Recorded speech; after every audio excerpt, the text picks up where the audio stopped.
Welcome, race fans, to the SimWorld Racing Network's presentation of the Quick Finishers Racing League Cup Series. This is the Katie Robinson 300. We're here at Martinsville Speedway in Martinsville, Virginia, for the final race of the round of 8. This race will decide the 4 drivers that will advance to the final round in Phoenix to race for a championship. I am your host, David Hillbilly Hara. In the booth with me all season long, as always, David Lafano. David, how you doing, bud? Hey, I'm not doing bad, man. Looking forward to getting this, kicking it off here at Bristol. Martinsville, sorry. As you say, I sure hope you're not at Bristol. It's close enough. It is a half-mile track here, except for this one's quite flat. No real banking, and some concrete corners there. So should be interesting here at Martinsville, as it always is. You know, bumper-to-bumper action. Should be some beating and banging, and maybe some feelings hurt by the time this race is over. Temperature is 80 degrees, partly cloudy out there. And, a track temperature of about 88 degrees Fahrenheit. So track temperature is probably not an issue tonight. But what's going to be is this cut line for the points. Dave, man, the points are tight here among the 8 drivers. Only 7 of which are in the field tonight now, as Tommy Osborne is not in the field tonight. But points are very, very tight among those 7 drivers that are here and competing to be in the top 4. Yeah, really, really tight, especially right at that cut line. Really going to be watching, Curtis Auburn, James Nelson, James Bowden pretty close all night long. Yeah, well, only 1 point separating 4th from 5th there. So drivers going to need to take advantage of the stage points for these stages. Speaking of stages, Dave, we've got a couple stage breaks this race. Looks like our first stage, if I can find my information here, first stage will end at the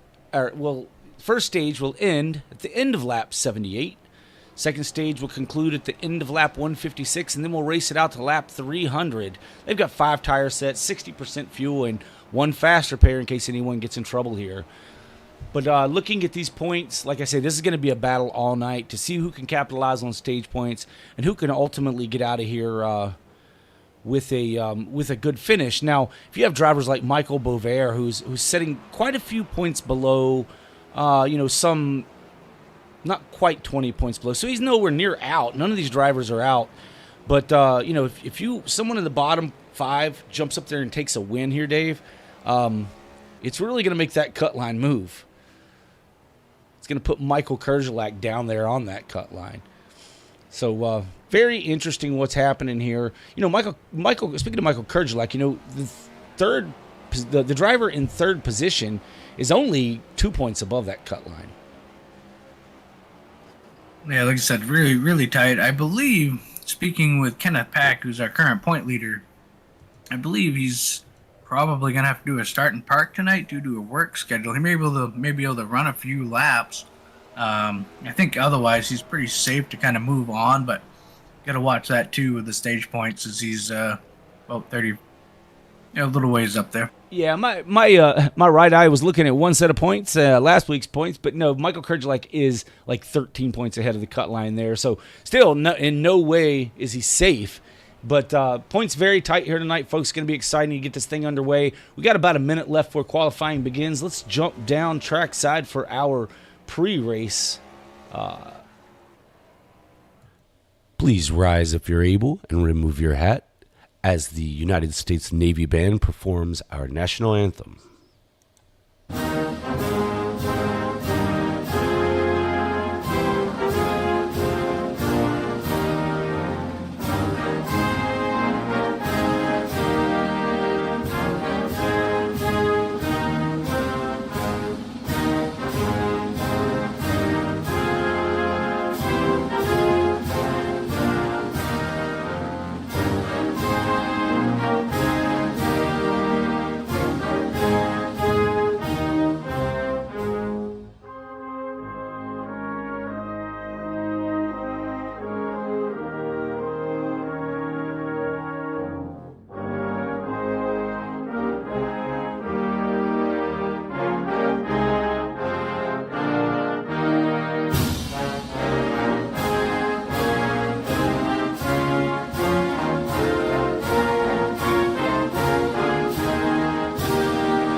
All right, a huge shout out to the United States Navy Band for their rendition of our national anthem.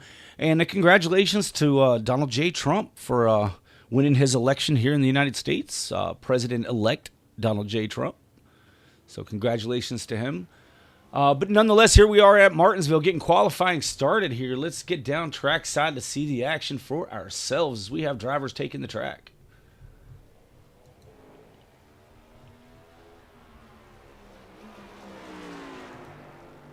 It's Michael Kurgelak and the number 19 butt kicker Ford making his way around this track. James Nelson, and the auto serve Ford out on track as Yo crosses the line at a 20.28 on his first of 2 laps. Michael Kurgelak jumps to the top with a 1956. Good year. Nelson with his 1964. Chris Essery, last week's winner, jumps up to 3rd position with a 19.61. Kenneth Pack times it at a 19.58.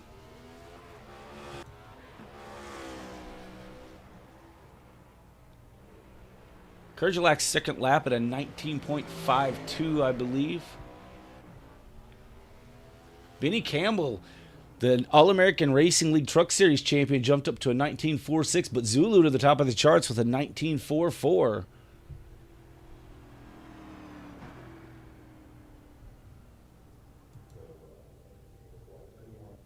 As qualifying is wrapping up, we still have a couple drivers have not taken the time. That'd be Gregory Robinson. This race being dedicated to his sister, who was tragically killed a few years ago. Today would have been her birthday.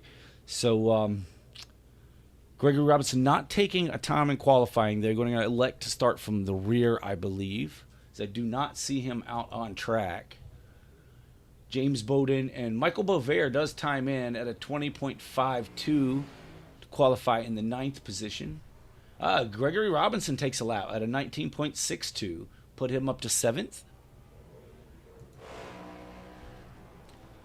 It's a little late to get out, these two guys, but they're still out in time nonetheless. James Bowden has yet to take a lap as the 3 gets loose and hits the wall. Going to call it a day with that one. Looks like the 48th day is done for his qualifying effort as well. And that may be it, folks. That may be our starting lineup. We'll wait to get them on the grid and give you the rundown.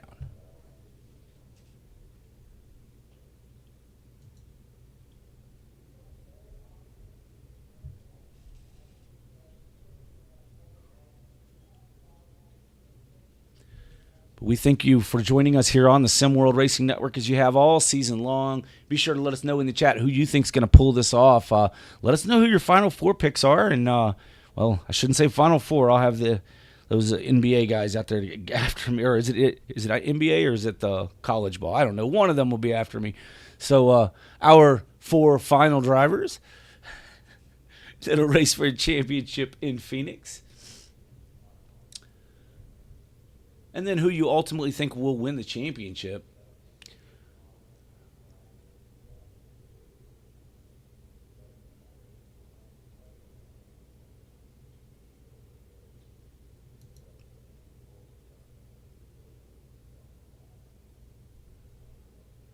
But as the clock is winding down on this qualifying session, I believe you're going to have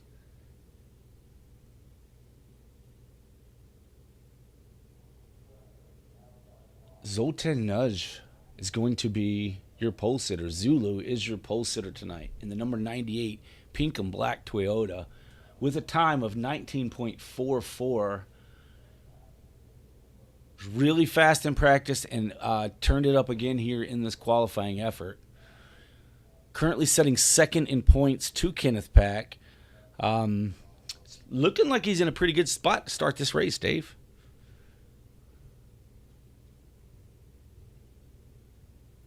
Yeah, absolutely. Looking forward to this. We're ready to go and start bending some fenders and hurting some feelings. Tearing down some walls. That's what we try to say. You try to move that wall all night long and it just won't move.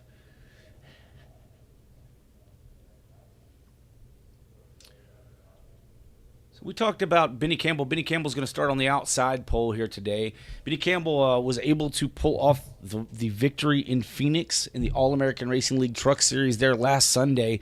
So huge congratulations to him on getting that championship, his first AARL championship. I believe his first in SimRacing. He's been on the service a couple of years, his first league championship there. So congratulations to him.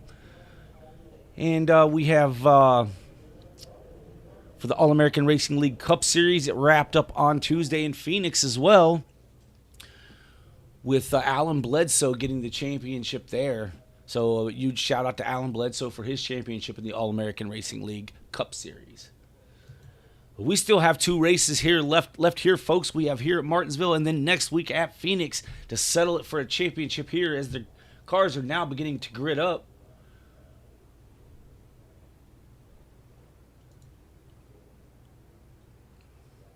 Yeah, the field is rolling now. We'll get 2 laps before we set them free. Yeah, Zulu will start on the pole position. To his outside will be Benny Campbell. Inside of row 2, Kenneth Pack. Outside of him in the second row will be Chris Essery. And then row 3, Michael Kerjelak on the inside with Curtis Saubern to his outside. Row 4 will have Gregory Robinson with James Nelson to his outside. Michael Bovair is in row 5 with Tyrone Yo to his outside. And James Bowden will round out the field in 11th. Get this thing rolling here. 1 lap to go. Yeah, we got a long race here tonight, 300 laps. So hopefully these drivers can settle in, run some laps, and hopefully we know Martinsville, right? You never know. Yeah, you never know. I mean, it is a smaller field, so these guys they'll likely be able to run some pretty long stints here, and they tick away really quickly here at Martinsville, being that it's only a half-mile track here. As the pace car is off.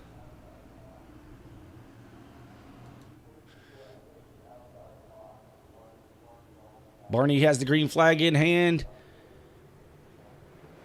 Green flag is out. This race is underway as they head off and down into turn 1. As they exit turn 2, it's a battle for the lead between the 27 and the 98.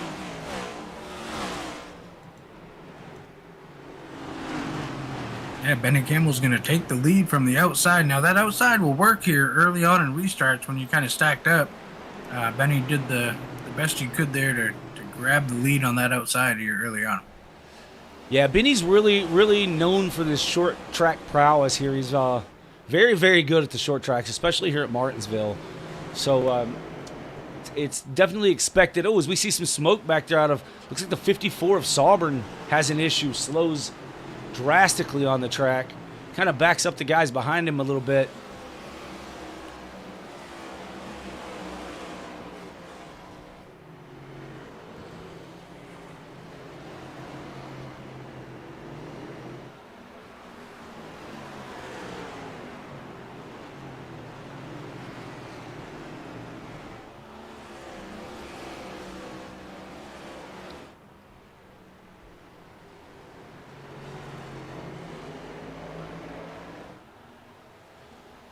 Battle heating up for the second position as Kenneth Pack's pressuring Zulu a little bit. Running him kind of hard down into the corners. Folks, if you see the green banner across the windshield and the green spoiler, that means they are in the top 8 here and in the running for a championship. Now, this man in the 4th position in the number 22, Chris Essery, last week's winner, seems to win anytime he comes out. Honestly, he's really that good. So I expect him to see him up here battling for the lead at some point throughout the night. Ooh, as the 16 has a little bit of trouble. Little slide off the corner exit. Loses a spot to the 22. He'll give up 3rd to Essery. And sometimes that happens off these corners. I mean, you got to excel up off the corner. But doing so can cause the rear tires to break free. Oh, as you see with the 22, he gives it back. He's going to lose several positions here as Essery. Sorry about that, Dave. I walked right on you, bud. No, it's all right. I happened to catch it.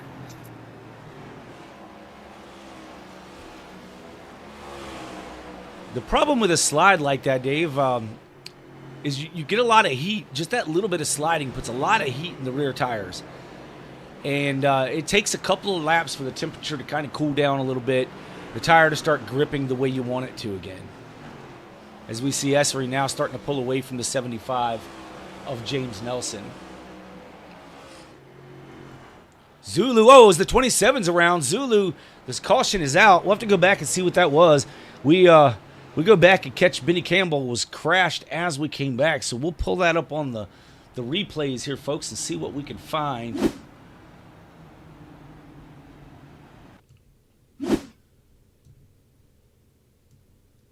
We are here along with the 27. No one's really around him. He gets down into the corner. Yeah, right there as he starts to accelerate. He just comes out from under you and then noses it down into the wall. Doesn't look like a whole lot of damage, but a little bit of pride hurt and, maybe a little worse for wears on the tire wear there. But you only have those, 5 sets of tires here, I believe. That's what I said earlier, so I don't think anyone's going to come down for tires. Now, I don't know what they'll try on fuel strategy. I'm not really sure what that looks like.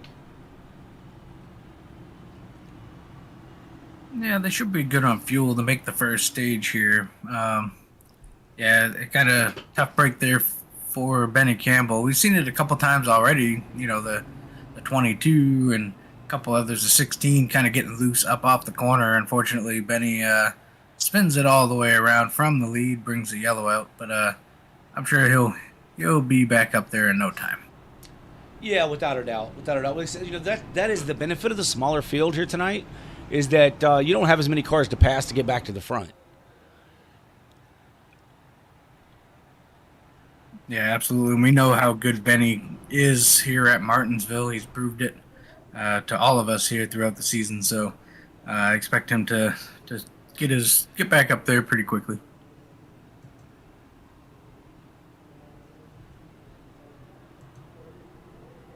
Your leader is Zulu, followed by Kenneth Pack, Curtis Sauber, Michael Kerjelak, and Chris Esfrey rounding out your top 5. Biggest mover of the race is Curtis Sauber, up 3 spots. Well, the biggest mover, unfortunately, is Benny Campbell, down 9 spots at the moment. But we don't really like to talk about that, so we won't. So, we did, but we won't. But we won't.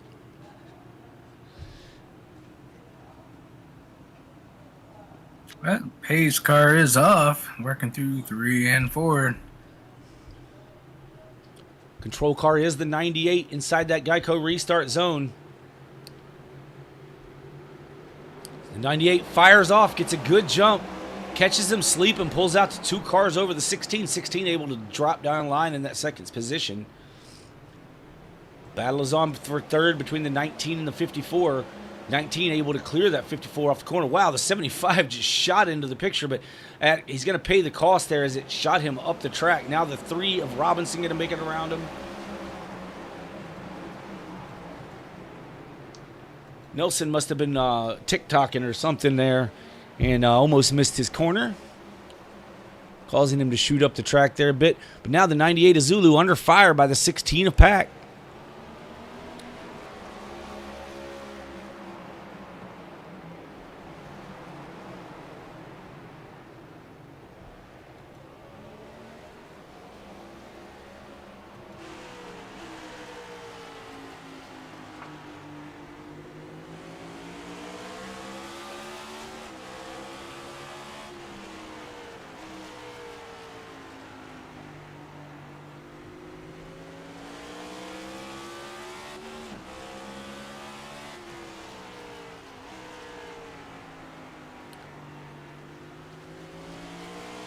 And listening to the engine here, Dave, on Kenneth Pack's machine, we can take a look at it here real quick, folks, but it sounds to me like he may be downshifting to third. Yeah, he is. So he hits fourth on the straightaways and then downshifts to third on entry to the corner. Runs third right up off the exit. That may be why these guys are spinning their tires a little bit, is, gearing down like that. You've got so much more stress on those rear tires. And torque on those rear tires, easy to break them on exit.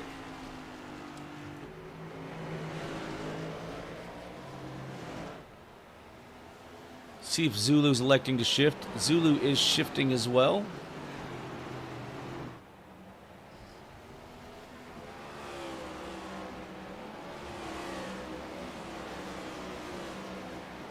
Essery now caught back up to our third place driver, Michael Kurgelak.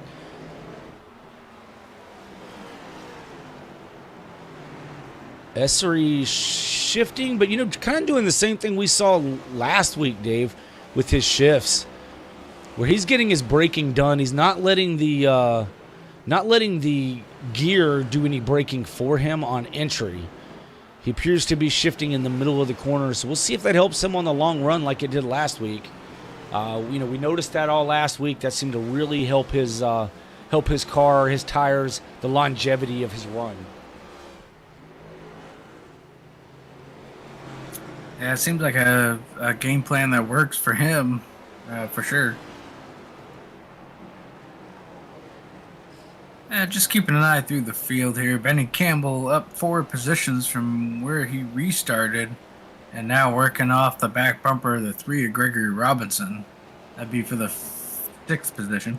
Interestingly enough, that is a driver who is not shifting. It's Benny Campbell.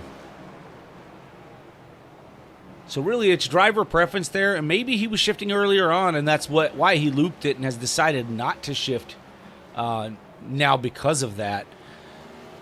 And you can see the drivers who don't, you know, we saw that with Essery a little bit ago too, folks. Watch the wheel wells as they go down into the corner.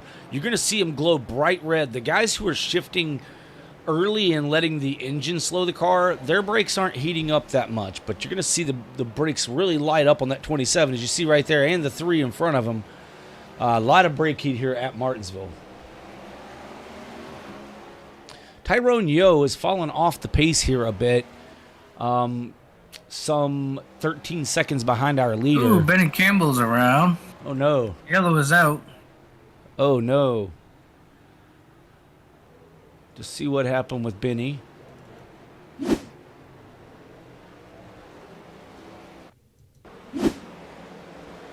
So 3 got a little loose off that corner, so the 27 is going to go to his outside. Oh, the 3 loses it in front of him. That's what caused it. So the 3 loses it in front of him, is trying to gather it up and just slides up into the back of the 27. The 53 just comes in there and runs into him. Again, I don't think it's any damage you got to worry about here yet. But James Bowden is down pit road after that contact with the 27. Yeah, he's got quite a bit of damage to the right front of his number 53 Artemis Esports machine.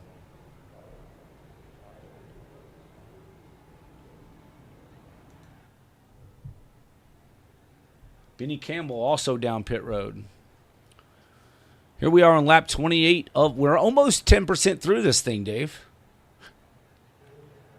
Yeah, slowly but surely. On our second caution of the night. Both involving Benny Campbell. Now, Benny comes in, not sure what he did there. Maybe just a splash of fuel, but I don't think he had a need to take a quick repair unless he just took some severe damage from that and got the black flag. I'm not sure. It's Gregory Robinson now coming in.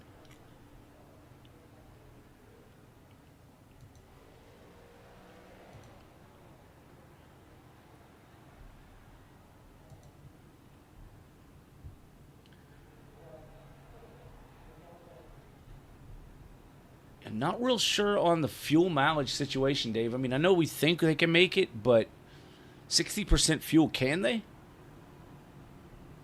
Yeah, I think the first stage is 78. I believe they can make it on fuel here for at least the first stage. I don't really see any fuel savings, so not sure what, unless Robbins come in and spent 27 seconds. Now, again, he slid up the track and into the 27, so maybe getting some of that damage repaired there. Benny Campbell comes in maybe just to check on his damage. Didn't look to me like he really had much. And we know Bowden came in to get his damage repaired. So we're going to ride along with Zulu here on this restart as the pace car is off. Going to come to that Geico restart zone and see him fire away at this thing. Green flag is out, and away we go. Zulu's heading off and down into turn 1. Leading the way here in the Katie Robinson 300 is Zulu, just ahead of Kenneth Pack.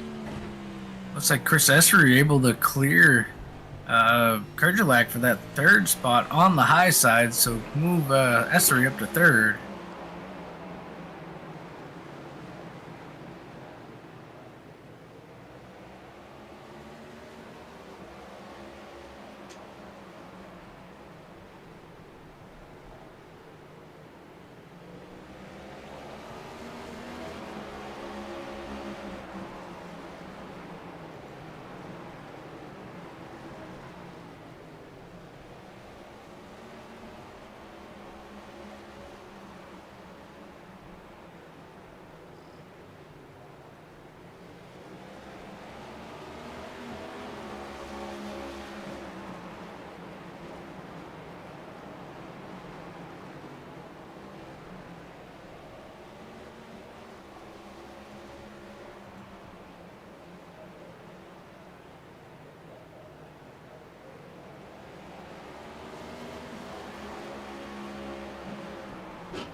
As we flip our scoring over to check what the times are at the line each lap.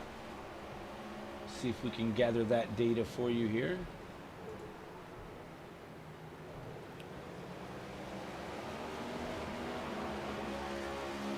Zulu the quickest out front right now. Well, see, he ran a 74 this past lap, which made him the quickest at the line last time by. It's a good thing to be is quickest in point, or quickest last lap and in the front. So it's a good spot to be in there.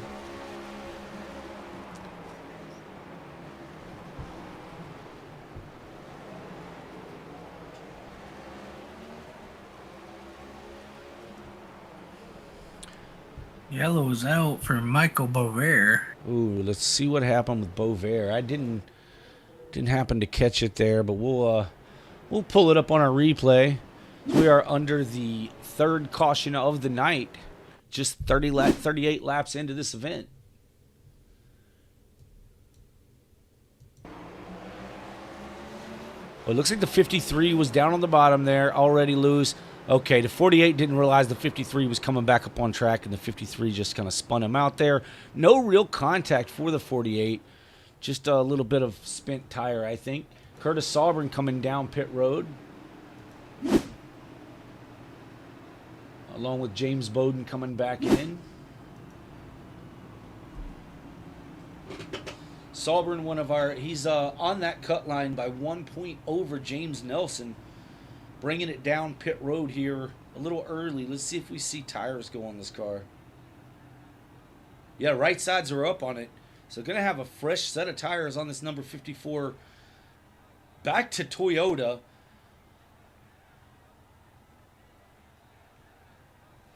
Curtis confuses me each and every week. You can't tell if he's going to show up in a Chevrolet or a Toyota, but you know he's going to be in a 54. Maybe that's questionable. Yeah, I said maybe. As he gets 4 tires in his way.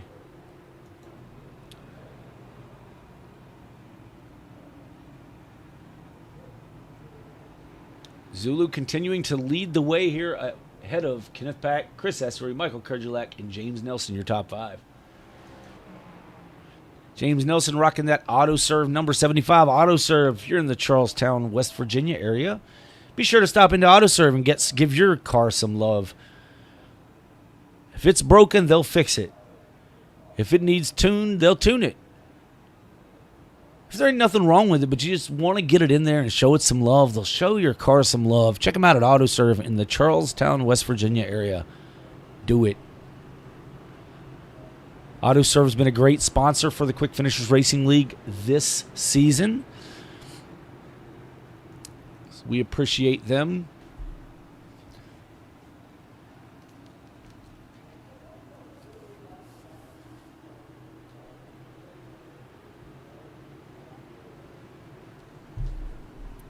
And right now, I know it's early, but as it stands on the track, that would put James Nelson in the Final Four, Curtis Saubern out. So that's a battle we're going to have to watch all night. As we are off, good jump by the 98. Kind of stacks him up there a little bit. They were thinking he was going to go. But by doing so, able to hold on to that first position. Now the 22 of Esri sneaks on through, take over second. Now looking for the lead as the 22 goes to the inside of the 98 on the entry. Side by side for the lead, the 22 of Esri, the 98 of Zulu. Zulu battling back hard on that outside as they head down into one. The 22 of Esri is going to get him cleared this time and does. Move at Chris Esri to the lead for the first time tonight.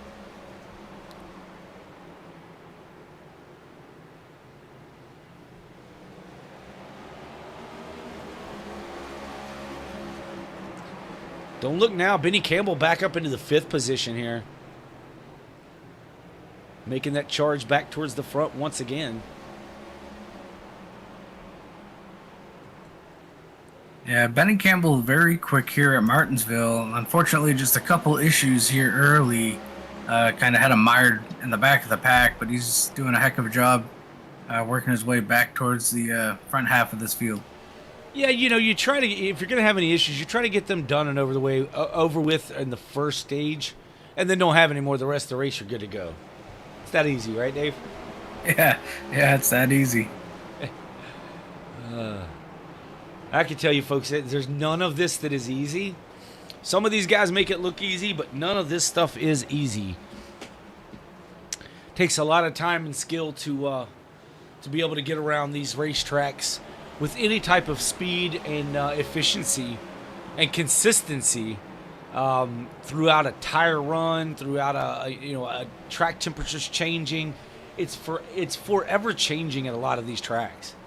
It's like Zulu drives it in deep to the back of the 22. No contact was made, but really drove it in deep. Maybe testing the waters for a move later in this race.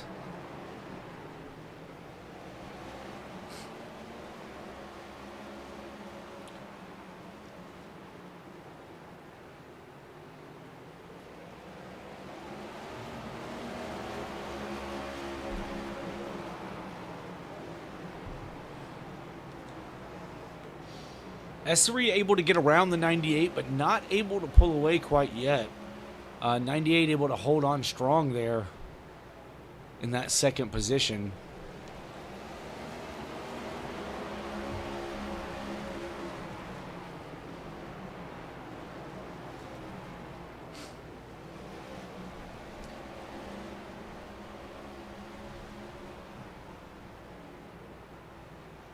If you're watching the stream, be sure and hit that thumbs up button for us. It's the best thing you can do for free. We appreciate it. It helps this small channel grow.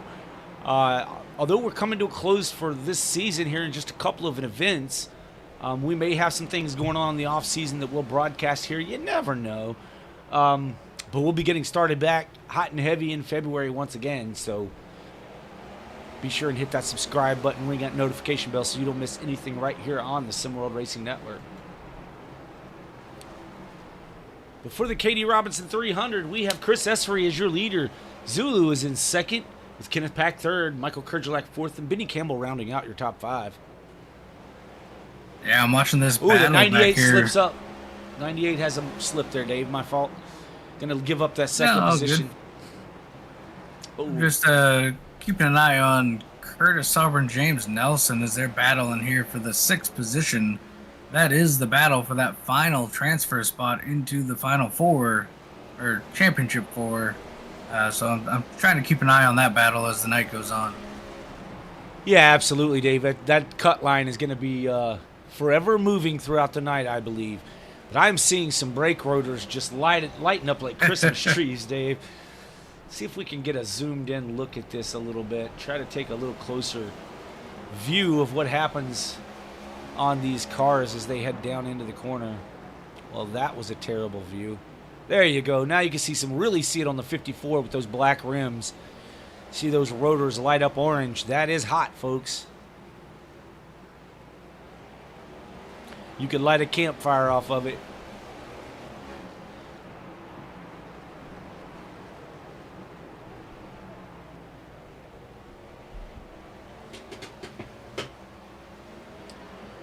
One thing we don't have here in the sim, fortunately, is equipment failure necessarily. So we're not going to have to worry about these brakes failing. Now, they will get hot and they will get less responsive. I've noticed myself here at Martinsville is that you can sometimes get it if your car is starting to get a little hard, not handling the way it was earlier in the run. You could kind of dial a little bit of brake into the rear and put more of that brake pressure to the rear brakes for, I don't know, say 5, 6, 7, maybe 10 laps, and then put more brake back in the front like you had it originally, and really gain, kind of cool those brakes off and really gain some of that handling that you lost early on in the run, or in the latter parts of the run, shall I say. And that is adjustment every driver has here in the sim, is a brake bias adjustment, which lets them, kind of control the flow of pressure to the front or rear brakes.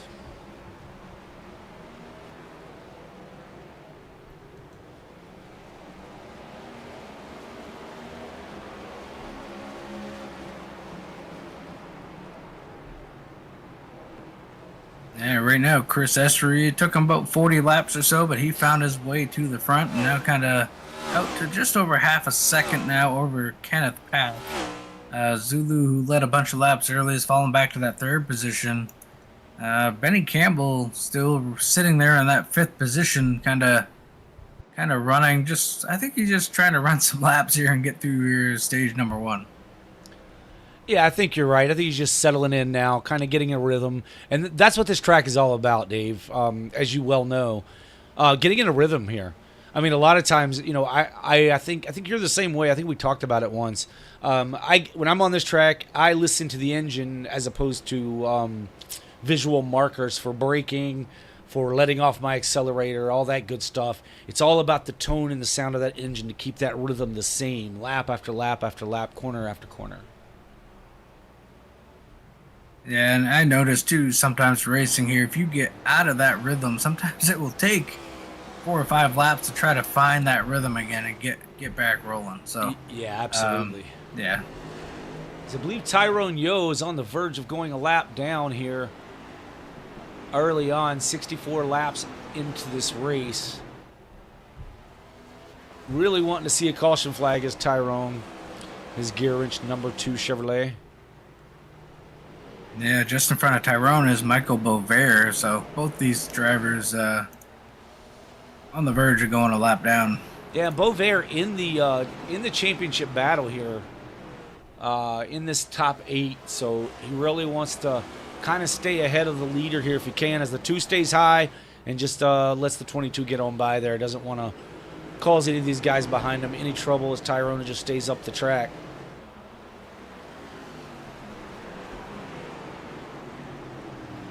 Yeah, Kenneth Pack not letting Estuary slip away, as he's only about a car length off the back bumper of the 22.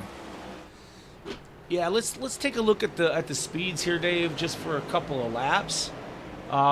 As I'm seeing something that we typically see out of the 16, which is fast on the long run.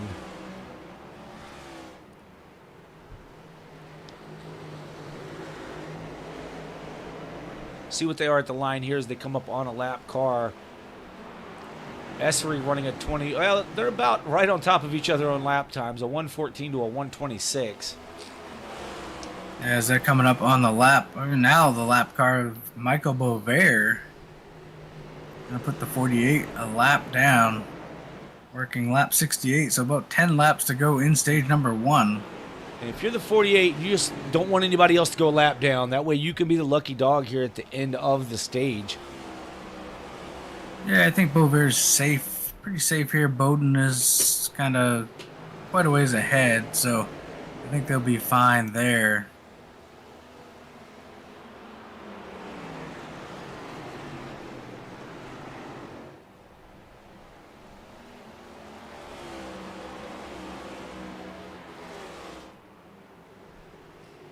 Right now, James Nelson's still out ahead of Curtis Sobran.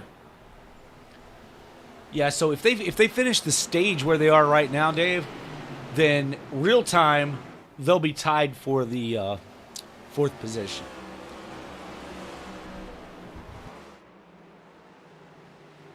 at this juncture of the race, anyway.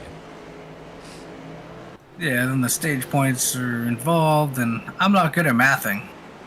I mathed it for you. They were only 1 point separated coming in. Sauber was 1 point ahead. So, being that stage right points are 1 point yeah. apart, that would put them at a tied score there.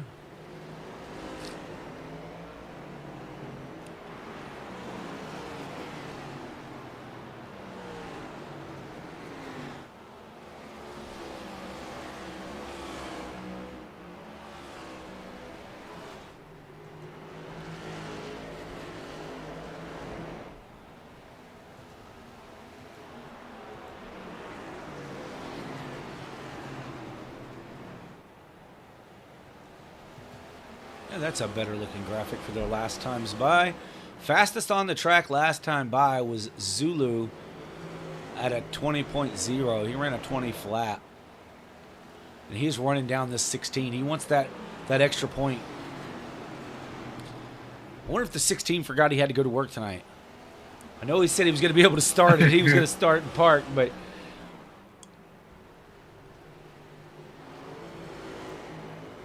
as laps are winding down in the stage, we are on lap 76 here of, what was it, 78?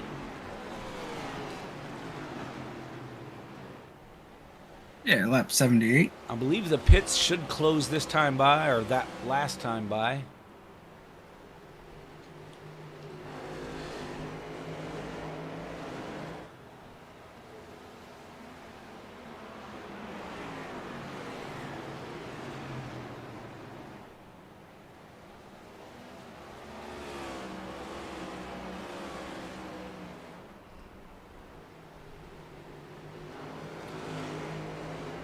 So we come around to take the final lap of stage 1 here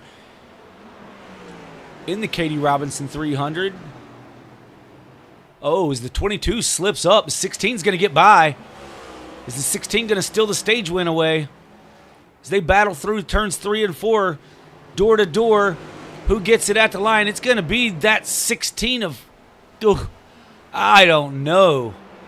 I believe it was Chris Essery ended up edging the 16 at the line. Oh, the 20. Did you see the 16 just give the 22 a shot there under the caution flag?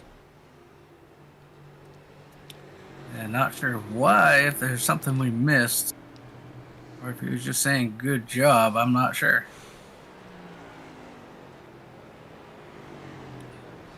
Maybe he didn't like the way he was being raced off the corner there, having that inside line. But or maybe he just didn't know he was checking up as early as he did for the caution flag, because they hadn't caught the pace car yet, as all these cars are now heading down pit road to get their stops.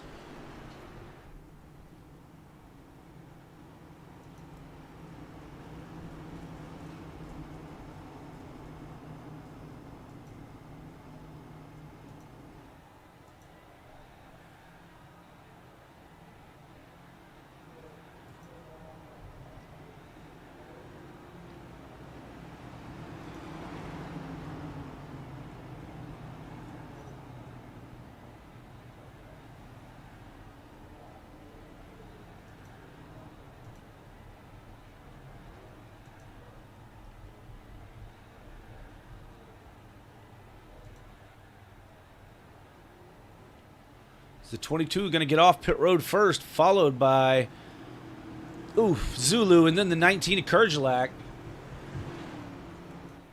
Kenneth Pack has left the building. Kenneth Pack on his way to work.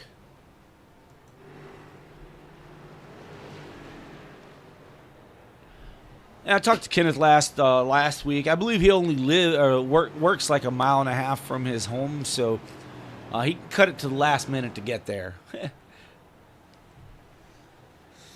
He may have to drive instead of taking the bicycle or whatever, but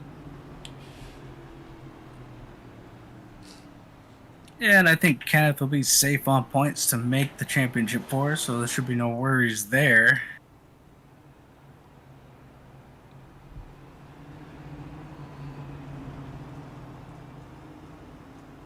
yeah, I believe you're right there, Dave, especially by finishing this first stage and getting those 9 valuable stage points that he was awarded for finishing in second place there. that's going to be enough to hold on to where the other guys are only having one more bonus point opportunity, and then whatever their finishing positions are. He's not going to finish any worse than 11th position, so he's going to be just fine here.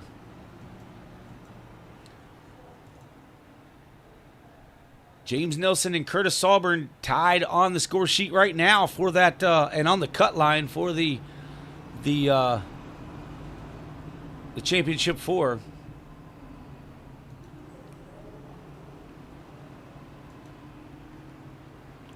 Zulu getting 8 points in the stage. That's going to help his bid to continue on.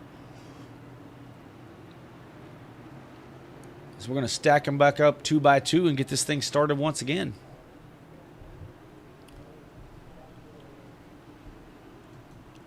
Next stage break for those keeping track at home will be at the end of lap 156, folks. 156 as the pace car is off.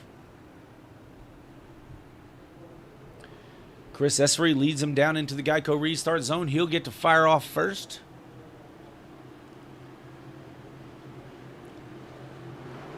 Zulu squeezing him hard there at the start. Gets a good jump right along with him. 27 getting a good drive on the outside. 19 able to motor by to take over the second spot. The 27 and the 98 get together. It started somewhere back with Bowden and Tyrone. Yeah, we'll see what brought out the caution, but then we'll have to see what happened up here as well. As I think the 27 just gets in the back of the 98 there a little bit. So watch this 53 here. Oh yeah, the 98 was rubbing doors with the 22 on that restart. Really squeezing him out. The 2 just runs up and plows the 53. But then as we look forward, the 27 gets into the back of the 98. Spinning him around. Let's just back that up, folks. Take a look at that real quick. Yeah, through the corner. 98's a little higher on track. 27 drives it in deep. He gets hit by the 54, kind of pushing him into the 98 a little more. 27 just finishes him off. The 75 got a piece of that. James Bowden down pit road. As he was kind of plowed by the 2 on that restart there. Yeah, not too sure what happened with the 2 getting into the corner on the start, but that's just kind of strange. Yeah, he got in there really, really hot. And unfortunately, it's going to cost a points contender just a little bit there. Tyrone Yo's down pit road now as well. Tyrone Yo, check him out on Facebook. It's Ty Yo, might be Tyrone Yo, but check him out on Facebook if you want any of those paints. He does these festive Happy Thanksgiving paints, as you can see the one he has on his car right there. Beautiful paint job. Does a lot of custom paints. Has some for free, but he can get you in contact with get you hooked up with his Discord channel where you can see all the paints he puts out and how to get your hands on one or make a custom one for you.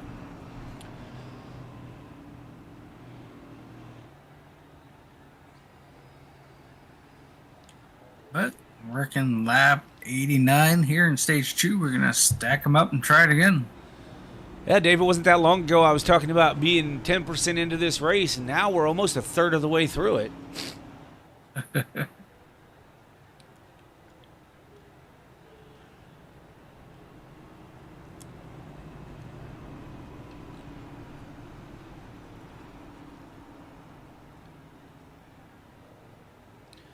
Michael Kerjelak able to move himself up into that second spot on the last start there. We'll see what he can do here on the outside of the 22 for this restart.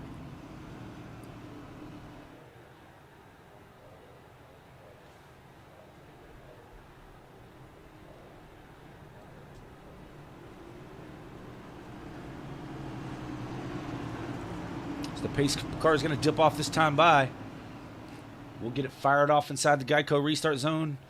Well, I said this time by, but we were in turn 2, so it'll be this time by. I'm going to dive off as they head into 3.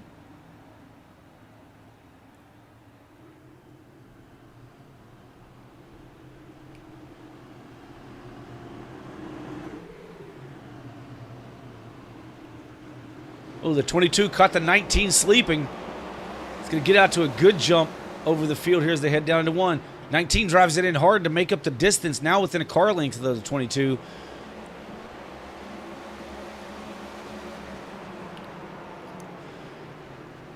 Don't look in your mirror now. Kerjalak as the 27. Benny Campbell is moving forward. Now looking to the inside of the 19, trying to take away that second position.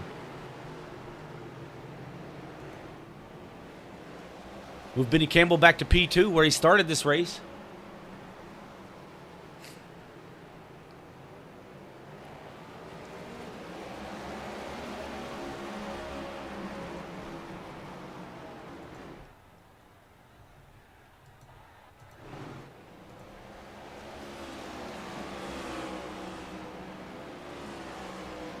'98 is Zulu trying to work his way around the 19 of Kerjalak.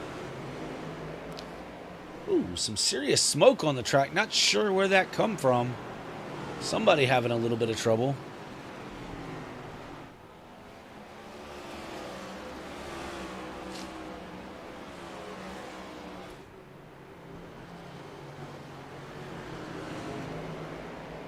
So maybe the 48 of Beauvais had an issue, I believe.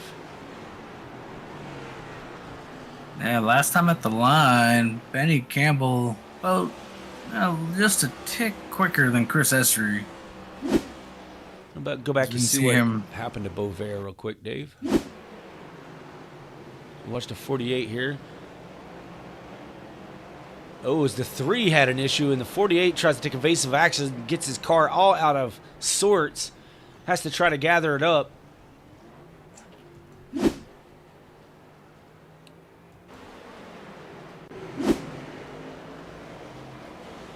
Yeah, Benny Campbell is about a 1/10.5 quicker right now than our leader, Chris Essery. Is really running him down within 0.4 of a second.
As they run on track, James Nelson would have himself in the Final Four and Curtis Sauber out.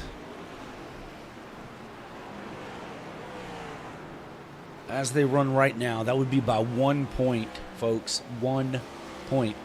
Every point counts all season long, as we've believe we said a few times here on the Sim World Racing Network. Every point all season long, you got to get after it. Because that 1 point difference, it could come down to 1 point at the end of this race.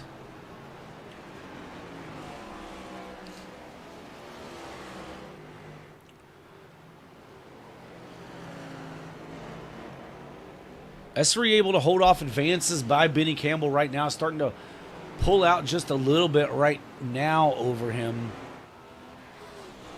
by some 0.7 of a second. They'll be catching the lap car of Beauvais. Well, he's not a lap car yet. He's the last car on the lead lap, as he was the lucky dog last time by. I believe that's who they're coming up on, is Beauvais. Beauvais currently sets 7th in points. Was looking to try to get out here and advance to the Final Four, but still in it. It's a long race. Still have a little less than 200 laps to go.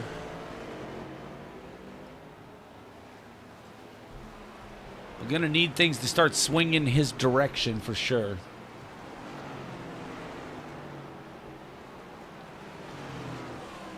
Yeah, watching Essery kind of run here. Essery's just so smooth and consistent, and I think that's what really propels him. As he's a little slip up right there off of turn number 4. Rear end get a little bit happy on him. Yeah, and you know he's looking ahead. He's planning ahead to how he's going to get around this 48. He's got to work around this lap car without losing too much time. And yeah, I believe it was just a miscalculation there. A little too much throttle maybe on the exit, getting a little tail happy. The 27's bearing down on the back of that car now as they're in lap traffic. 48 trying to stay on that lead lap. Doesn't want to give up this spot, but now the 22 looking to the inside.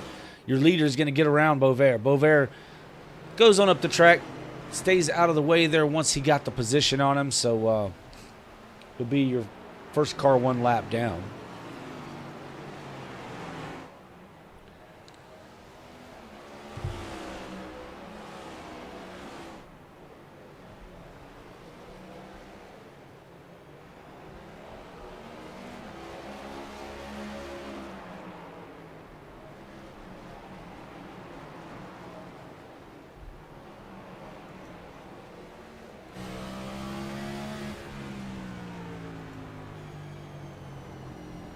So we'll ride on the helmet cam with Benny Campbell. Give you an in-car look of what it looks like looking out that windshield at the 22 as he's trying to battle for the lead here.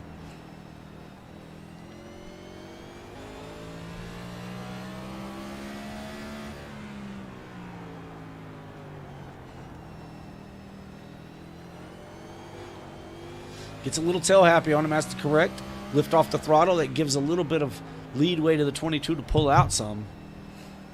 It's tough. You get on the, and it may have been that he just got on the, I believe he got on that bumper down there on the inside, Dave. They're going to be catching another lap car of Tyrone Yo here just shortly to put him another lap down.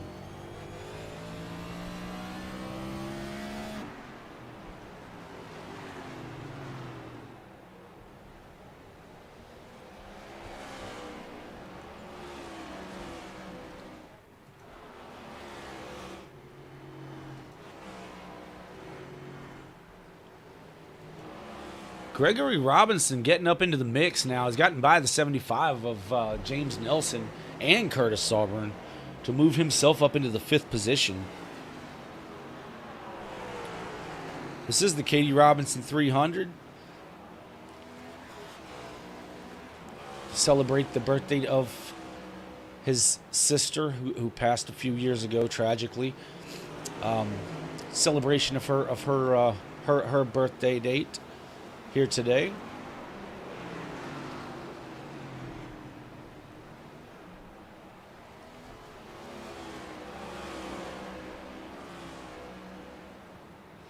This 3 car of Robinson able to get his first win this season in the Quick Finishers Racing League about 3 or 4 weeks ago.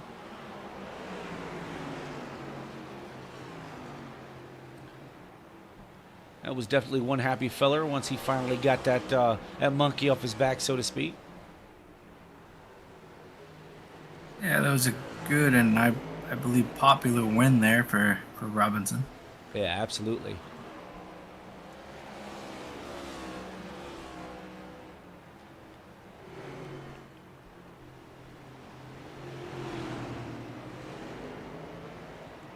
Benny Campbell not letting up on Essery. Staying right there within a car or two of him. So we're 117 laps into this 300-lap event. We'll be halfway here before you know it, Dave. Beyond to doing stupid stuff like playing horror games or something by the end of this thing. Yeah, maybe. Possibly. Stranger things have happened. You're right, Benny Campbell not letting Chris Essery get away.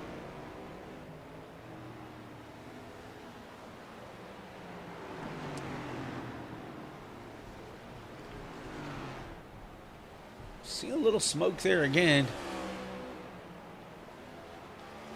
The field is really getting spread out now. Except for this battle for the lead, which it's kind of the way we like it. We like the lead battle to continue on.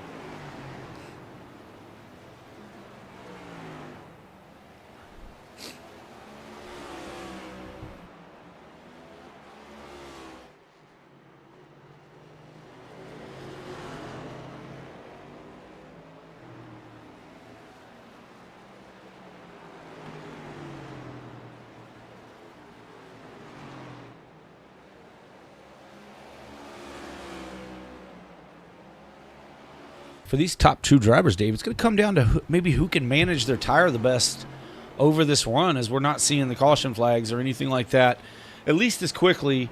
You know, the last time they were in was on lap 80, so we're 42 laps here on tires. I know tire wear is not a big deal here, really, but the tire heat can be. But as the 27's really closed into the back bumper of the 22. Yeah, it looked like the 27 gave the 22 a little bit of shot down in the middle of turns 3 and 4.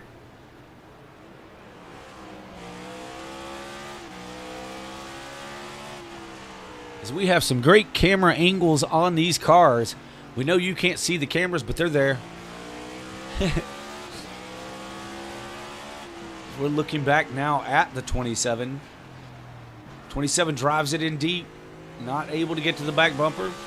Not really wanting to get to the back bumper. Obviously, he's not wanting to wreck another guy, but Benny's not above moving you if you're slowing him up. Kind of a gentle nudge to get you to move up a lane or so. And you know, it's fun and completely fair to do that. It's just you have to understand that if you're going to do that, then expect that it's going to come back to you at some point. As he gets back, hits the 22 in the rear bumper, gives him a shot right there. It didn't even phase the 22 though. It didn't break his tires or out of line at all. So the 27 says, okay, I hit you that hard. Maybe I hit you a little harder next time. It'll move you up the track.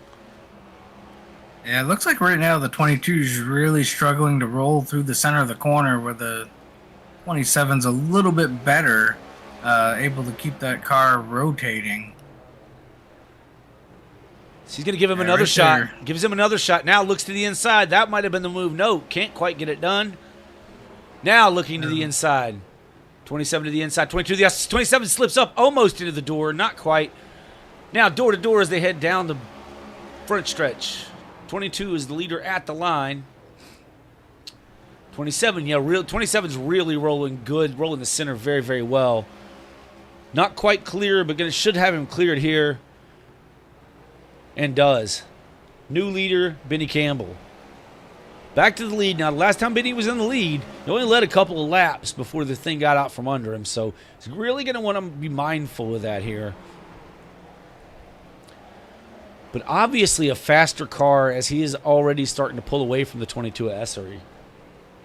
Yeah, and they're going to be catching the slower car of James Bowden here in the next few laps, as he is just about half a straightaway out in front of this lead pack.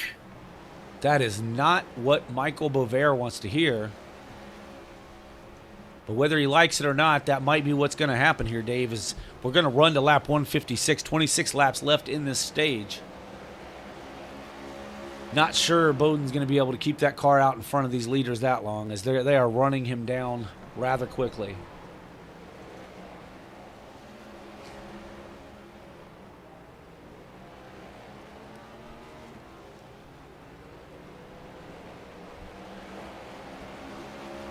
Looks like the 98-19 might be one of the closest battles forming on the track at the moment. The 19 currently sitting in the third position. Zulu's wanting a piece of that in his pink and black Toyota. Kerjalak wanting to hold on to that spot.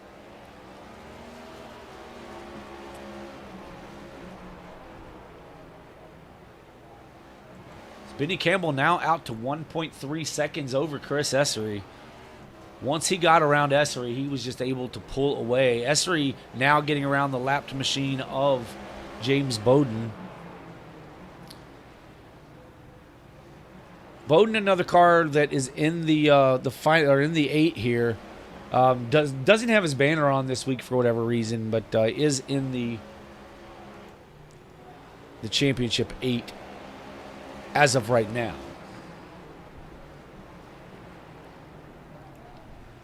Tyrone Yo just ahead of our leader. Going to go another lap down here as Tyrone's quite a bit slower on track. 27 looks to his inside. Tyrone stays way up out of the way, allowing the 27 just to get on around without any problems. No reason to hold up the leader if you're already a couple laps down there. So good job by Tyrone to get out of the way there.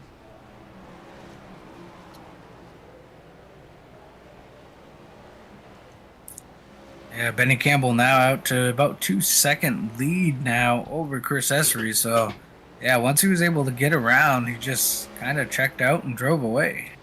Yeah, I wonder if when they started this run, because he ran behind the 22 for a very long time. I wonder if he just applied some pressure and just kind of saved his stuff riding back there, Dave. Allowed the 22 to kind of start slipping and sliding a little bit in the corners, or struggling with the corner and entry and the center, and then took advantage. Yeah. And the interesting thing to note here is Chris Essery, well, like most of these drivers, he's shifting down into third gear. Benny Campbell he's not shifting. He's running that fourth gear, and I'm just wondering if over the long run, kind of spinning those tires a lot in third gear played a factor here. Yeah, I think downshifting to third, you're definitely we know with Essery, he's been really smooth on his shifts, waiting to the center of the corner, more so than many of these drivers, which will help save the sliding of the tires on the downshift. But you're right. When you start to accelerate up off, you're going to spin those tires, creating more wear on your exit. So I think you're spot on with Benny Campbell staying in that fourth gear. Seems to be really helping to save his stuff.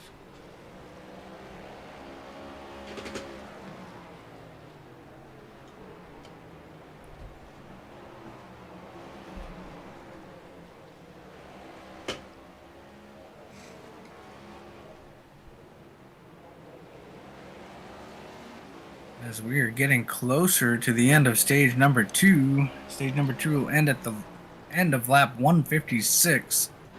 So not too much longer to go here. Well, that's a good time, Dave, to go ahead and take us through the field here. Let me get us a good shot on these cars, and we'll see if we can make it through the field for the end of it. Your leader is Benny Campbell in the number 27 Ford. He's out front getting it done right now. Second place, we have the number 22 of Chris Essery in that Pennzoil Auto Trader Ford out of Bakersfield, California. Back in the third position in the number 19 Ford is Michael Kurgelak out of Louisville, Kentucky. Now being pressured by Zulu out of Hungary. I'm not going to try to pronounce it Hungary. You're welcome.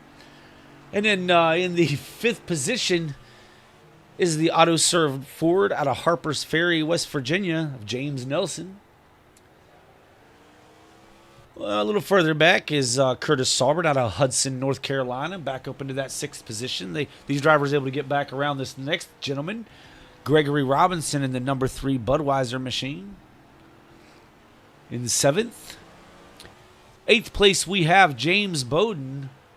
James Bowden in the Artemis Esports Ford, currently running in the 8th position. A lap down, Michael Bovair in the Salute to Service NFL Ford out of Limerick. Where is that? ME. What the heck is that one? That's Maine, right? Yeah, that's up by me. It's what me means, right? Me. He's my neighbor. He's your neighbor. It's Dave's neighbor.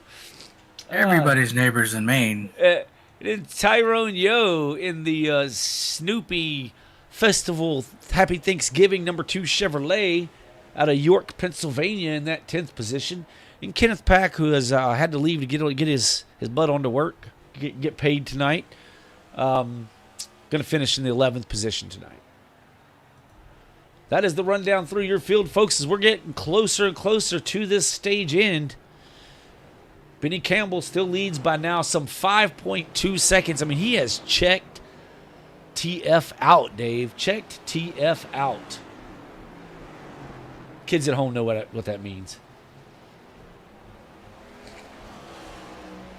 He checked the fun out. And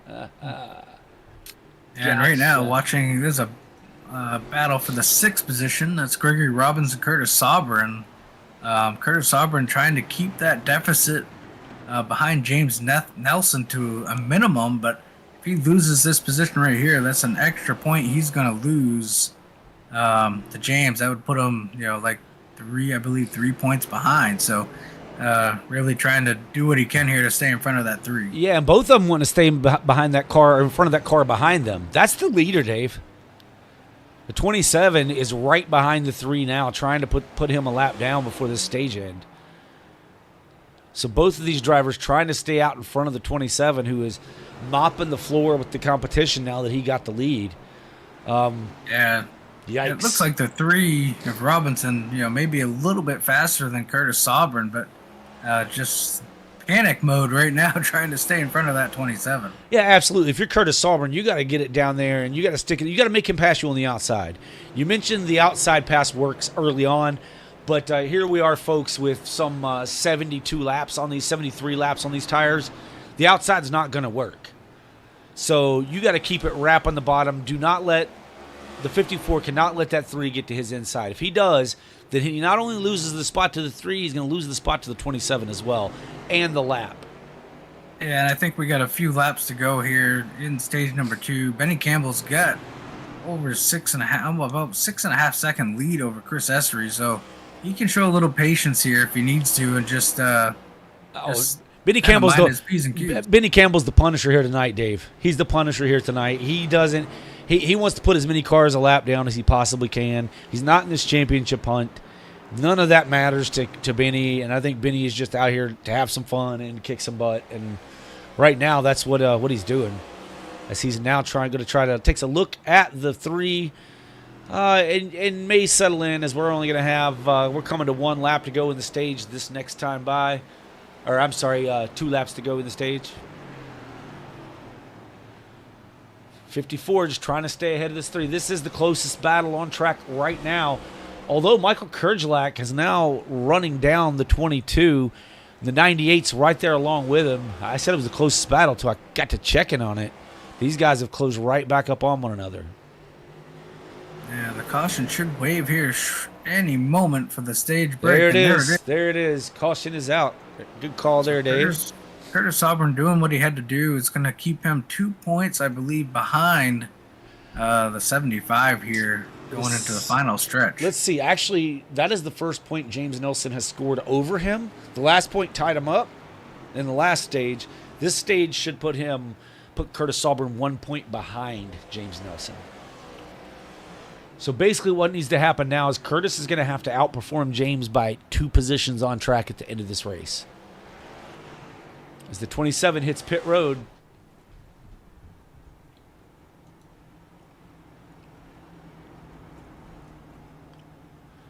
.40-mile-an-hour is pit speed here. No one wants to get caught for speeding here. That's the last thing you want here in this, this round-ending event.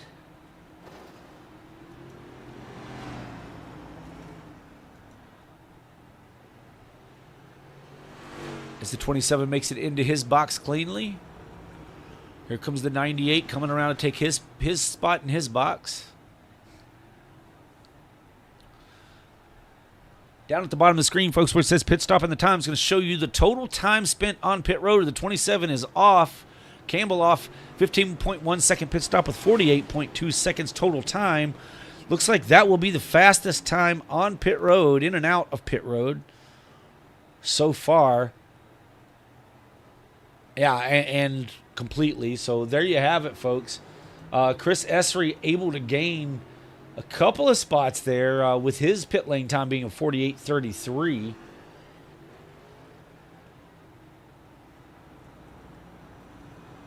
Essery now, I say gains a couple spots. He was able to hold on to second spot there. Michael Kerjelak holding on to third with Zulu in fourth. James Nelson fifth. Curtis Arbor. So basically everybody coming back out the way they went in, way they finished the stage. So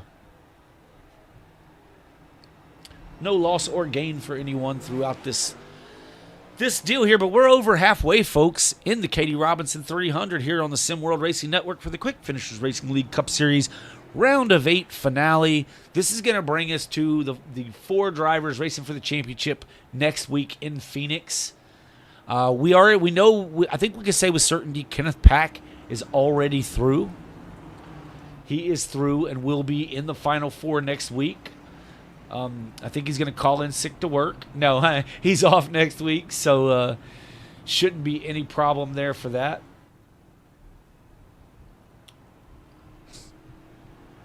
Yeah, and I can say pretty firmly after stages 1 and 2, Zulu should be able to have enough to advance along with Kurjalak.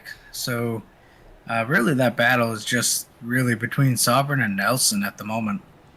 Yeah, Bowden scoring some stage points, but not gaining any on the two drivers in front of him, actually losing some points to them. So it'll really take a win for Bowden or Bovair to advance. Nelson currently is leading over Sauber by 1 point, 2 points on track if they were to finish the way they are right now. As the pace car is off, we're going to get this thing started up one more time here. Going to run it out to lap 300.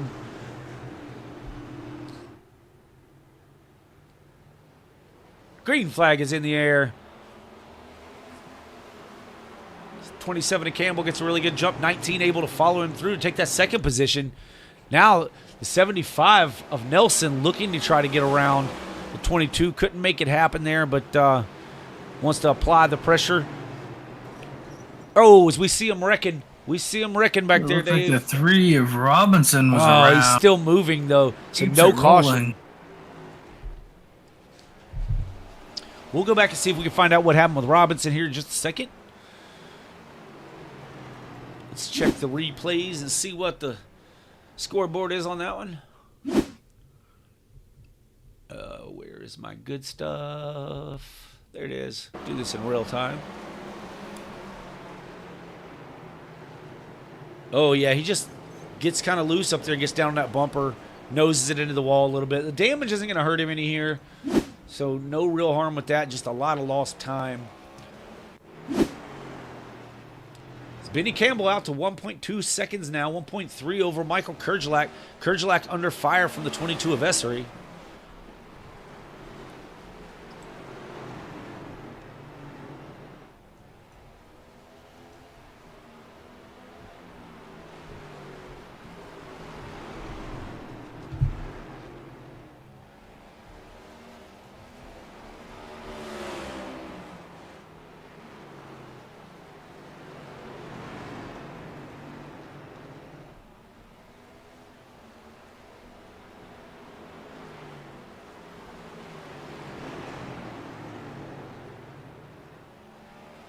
Essery able to reclaim that second position now over Kurjalak. Meanwhile, Benny Campbell's pulled out to 2.4 seconds ahead of this battle. James Nelson able to get around Zulu. Separating himself, Curtis Sovereign has fallen back to 7th. Not what Sovereign wanted to see. His still a long race, but at this rate, it would be kind of having the carpet ripped out from under you, being 4th in the points coming in, but right on that cut line.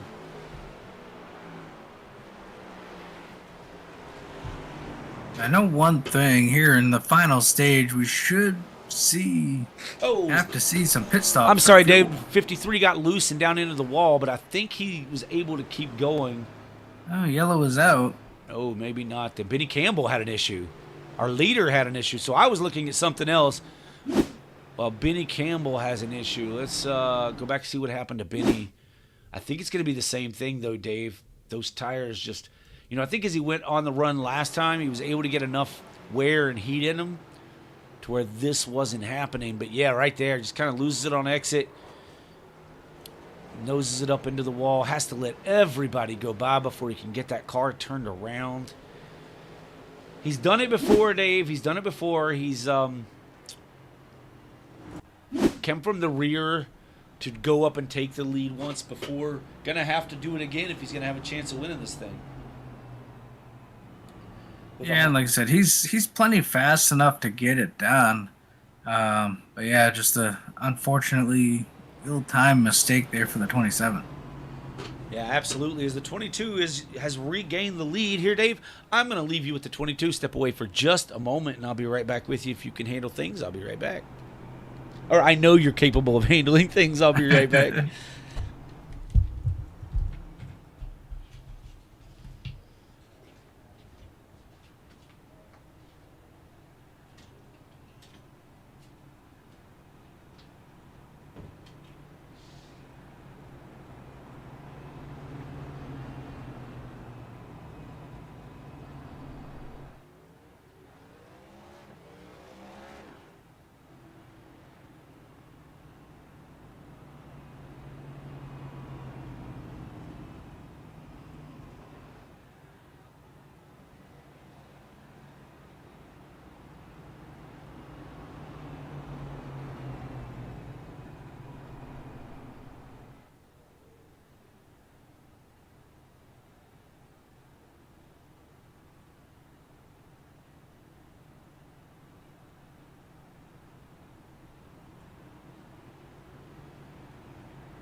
We are working lap 175 of 300. Lights are out on the pace car, crossing them over down through turns 1 and 2. Looks like Michael, is it Chris? Yeah, Chris Essery is going to lead them to the green flag. Michael Kerjalak and the number 19 Ford is going to be on the outside. Zulu will restart in 4th behind Kurds. And that 75 of James Nelson is going to start in the 3rd position. Yeah, we'll see if Essery's able to get a good jump here. Usually the leader can if he doesn't spin his tires. So we're heading into the Geico restart zone, and we're off. Good jump by the 22. Yeah, it's like that outside line didn't go at all. Well, as I saw Zulu really, really high on the track, didn't hit anything, able to hold on to 4th position there.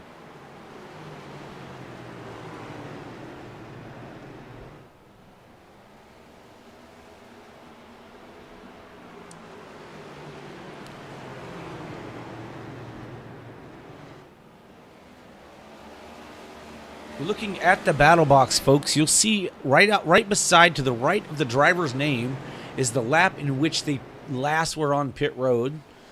So had some drivers, Robinson come down there on 171. Campbell came down on 173.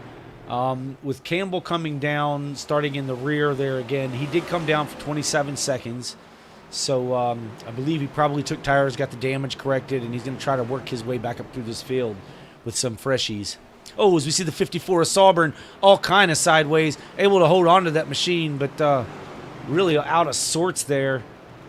Not what Curtis Sauber needs here is he's got to get up there and get around Nelson, who's currently in the 3rd position. Curtis has really been struggling most of the night. Just watching him really struggle on corner exit. So maybe he can get that turned around here, straightened out for the final push here through the end of the final stage. You know, David, and we talked to Curtis last week. Actually, we should have talked to Curtis at the end of stage 2 there, and we missed it. But we're gonna let him do his thing here tonight. But talked to him at Miami. He was not happy to be at Miami. Was not enjoying himself at all. The track had changed way more than he anticipated. And then I heard some chatter all week long, really not excited about coming to Martinsville. So maybe not one of his favorite tracks, not his favorite round, but needing to be able to get it done here tonight. So far not looking real good for Curtis Auburn, but we still have over 100 laps in this race, so anything could happen here. Yeah, I don't think this track is one of Curtis's favorite either. I believe even when we ran here in the All-American Racing League, Curtis struggled in the Martinsville race as well. I believe James Nelson struggled a little bit there as well. So, but James Nelson right now is sitting there in P3 while Curtis is back there in the 8th position. Hey, Dave, Benny Campbell on those 15-lap pressure tires starting to make the moves already back up into the 5th position and working to try to take 4th away from Zulu. He's going to try on the outside. He is going to the outside of the 98. Can't get it done on the outside on this late going here.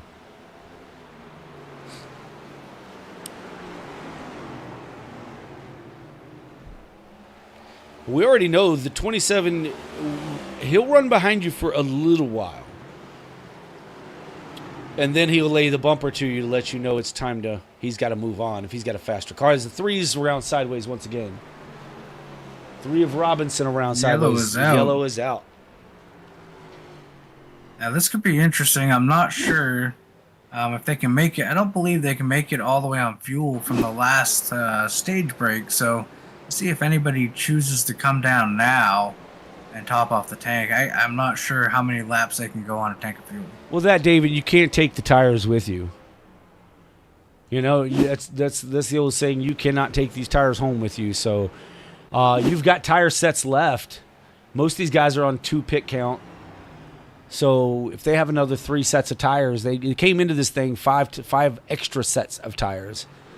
So they're still at least setting on a few sets, many of these drivers. Now, some of these guys have been in several times. Curtis Sauber is in now, Gregory Robinson in, and James Bowden in. So Curtis is going to come down and take advantage of getting some freshies on, I believe.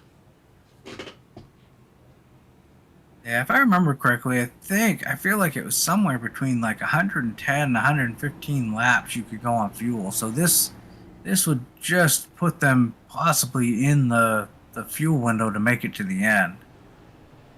You know, Dave, and if you can't, and you're just a few laps short, a splash and go can work for a few laps here. Because these other drivers were down on 158. They would have to go 140 laps. So we know they're going to have they're going to have to take tires. Yeah, they're gonna have to at least come down at minimum of fuel. I mean, if they want to run on older tires, but I believe these guys like Essery, Kurgelak, Nelson, Zulu, and even Campbell, for that matter, I believe still are gonna have to come down because they can't run it out on fuel from here. Yeah, no, you're right there. But I was talking about in a splash and go scenario. I believe the guys who did not come down, if this thing were to go green the rest of the way, they're going to be forced to take tire. And the reason I say that is because if they don't, I think Curtis Sauber taking tires here on lap 187, that's 29 laps fresher tires than Chris Essery, your leader. So that means 29 laps of cooler tire. Yeah, and I believe we'll probably see maybe another yellow or two before this race is over as well. So, yeah, it's going to be interesting. If this goes green to the end, Curtis is he might be looking pretty sitting there with being able to make it on fuel possibly. How does DW say to be in the catbird seat? I could be all wrong. I don't know, but I feel like that 110, somewhere around 110 laps rings a bell for me on fuel.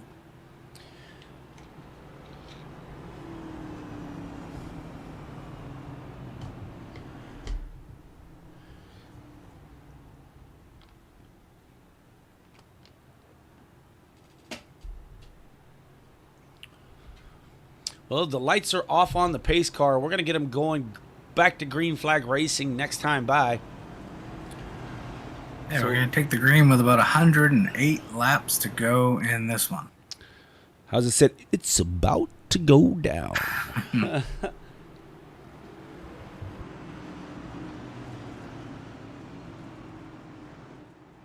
Yeah, keep an eye on that 27 car of Benny Campbell as he's on fresher tires. You got Curtis Auburn behind him on the freshest tires. But look for Benny Campbell to make some moves here. The 22 gets another good jump. Clears Kurgelak at the start-finish line. Oh, is that 75 and 19? Now 3 cars involved. Oh, a whole mess of playoff drivers involved. That's going to hurt the 75 tremendously. Curtis Auburn up into the second position. Ay. We're going to go back and take a look at that, folks, see if we can unscramble the scrambling here. But this is going to put these guys, I guarantee you, they're going to come down now. Yeah, especially that's the 75. That's exactly what the 54 kind of wanted to happen right there. Well, I don't know if he did or not. Oh, is that caught the 98, the 75, the 19. The 3 just slowed up, and so did the 2. But yeah, right there, after that incident, the 54 is going to pull ahead of the 75 in points. So we'll see how this shakes out. That puts Zulu. Zulu is on pit road. Gregory Robinson on pit road.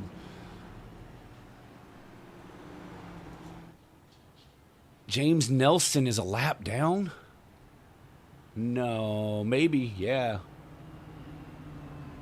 Yeah, I'm not sure. They're scoring him in the 8th position, but he's going to come down here. He's trapped behind the pace car. He was, I'm assuming, a lap down.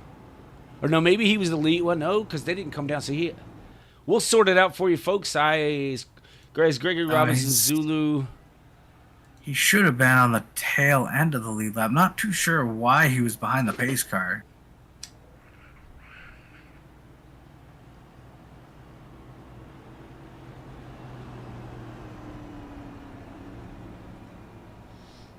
Yeah, I did not see. I didn't see where the pace car went around. Well, the pace car comes out at a different spot, but I don't know why he wasn't being waved around the pace car.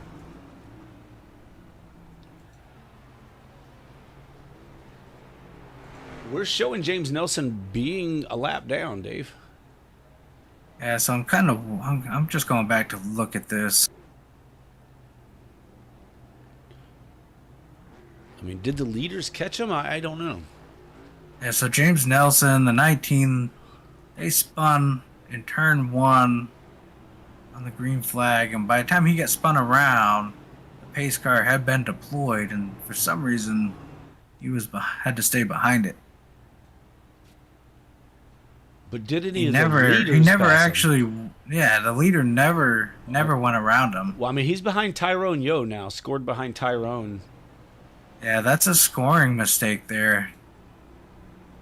I'm not Yeah, sure. Chris Essery never went back around him.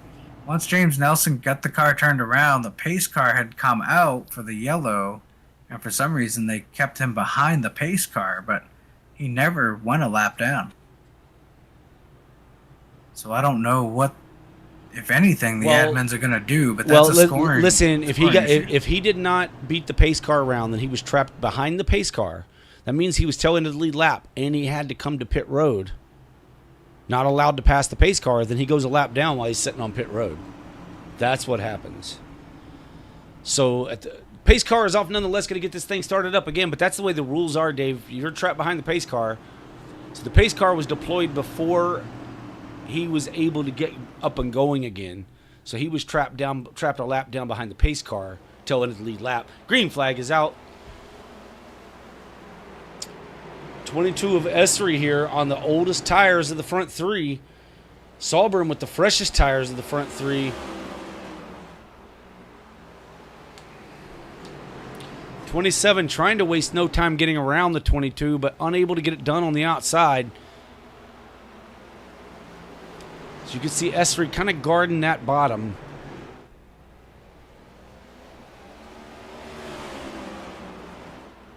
Yeah, Benny Campbell's going to look to kind of run high and try to set him up on the exit and get below him, I would imagine. Yeah, I think it's just watching to see how the 22 is driving each lap is what he's doing now. He gives him a little bit of the bumper. Just trying to say, hey, buddy, I'm on a little bit fresher tires than you. And I'm coming through. We've been this route before. So we're coming down to less than 100 laps to go here in the Katie Robinson 300 for the Quick Finishers Racing League Cup Series. A lot of drama with the Nelson machine being the first car 1 lap down now. He wants to see a quick caution so he can get back on the lead lap and get up here to try to pass Sauber, because right now Sauber is securing enough points where he's riding to get himself into the championship 4. 27 looking low on the 22, gets to his inside. Oh, as the 22 gets sideways. I don't think there was any contact there, but the 27 straightens him back up, and that benefits the 22. That looked like a lot of net code right there. They never really touched in the corner, but it got the 22 sideways. So actually good job by the 27 of kind of straightening him back out and letting him maintain the lead. He could have easily just drove by him there. Yeah, without a doubt. He's going to try to make another run at it here and do it the right way, not letting netcode play an effect on it. Yeah, and right after that contact, the 27 was blinking, so that's definitely an internet issue on the 27, I think, which led to that netcode. Yeah, that's the caution that never was for the 75 of James Nelson, who really would have been happy with that caution flag.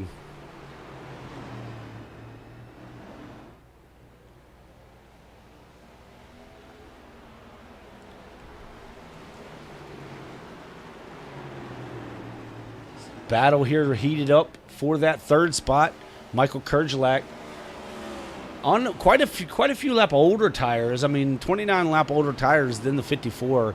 But we've kind of mentioned the 50. Oh, the 22 is around. The 22 is around. Not sure what happened. We'll catch the replay. Essery around and into the inside wall. Don't know if there was any contact between he and the 27, but we're going to go back and take a look at this, folks.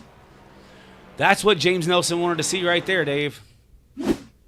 Yeah, it looks like Essery just lost it on his own. I mean, the 27's been kind of beating his rear bumper off a little bit, getting in the corners, but none of that is what caused that spin. Essery just kind of lost it off the exit. I think you're right. I think looking at this, it might have been what finished him off, but that wasn't any any doing at the 27, he really didn't want to get his nose in the back of him right there. On the exit, he was already sideways and kind of losing it. I mean, 27 gives him a shot on corner entry as they're all coming down pit road. Leaders are in. Leaders are coming in. Looks like Zulu stays out. Yeah, Zulu stays out. That's gonna. Oh no, Nelson should get the lucky dog here regardless. Yeah, Zulu and Robinson stay out, but they were both in last on lap 195. There goes Nelson. He's gonna go around and get his lap back.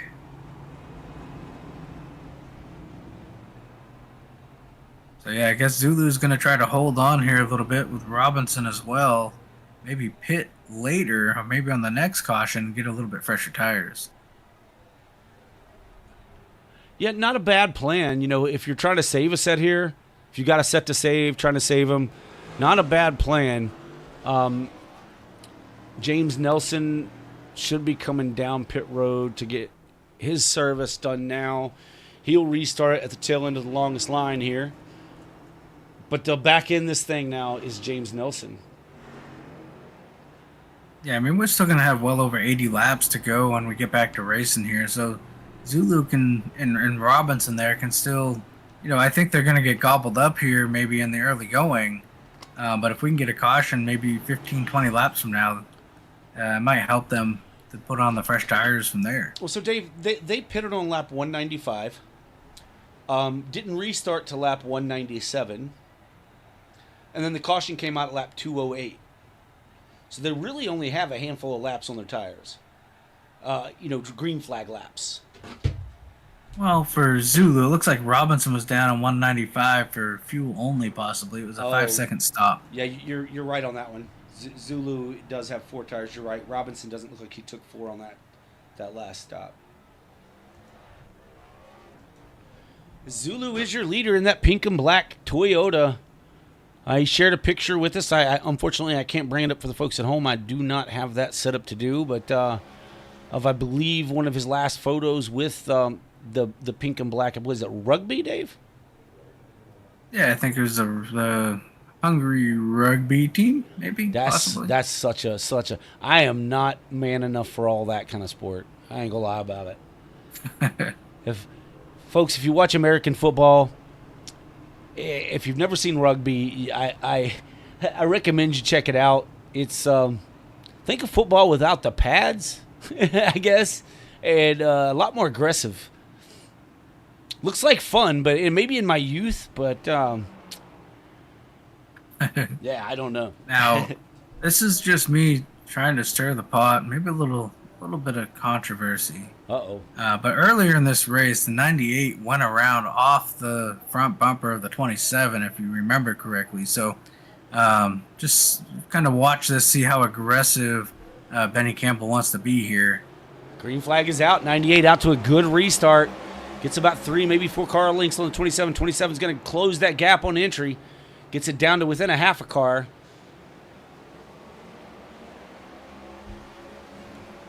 Gregory Robinson under fire by the 54. 54 locks up his tires on entry. Slides up the track. 3 has to take evasive action. 3 wide. 3 is around. He holds it together. Comes to a stop. Caution is out. Caution is out. We kind of saw that in real time, but we'll still take a look at the replay version of it. I think that it started with Sauber kind of locking his brakes. I watched him lock him. He let him up, and then he locks him again. Yeah, that's exactly what happens. He goes up the track there, and then he gets up into that loose rubber kind of gravel up there at the top of the track in no man's land. Spins him around.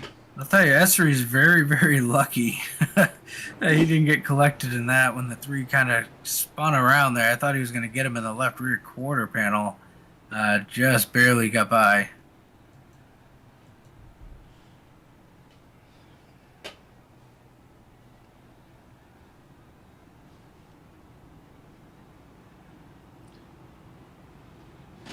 So we're noticing heat cycles on the tires here, especially for the 98.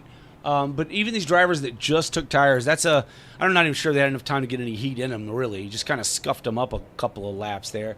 But does heat cycles really play much of an effect here at Martinsville?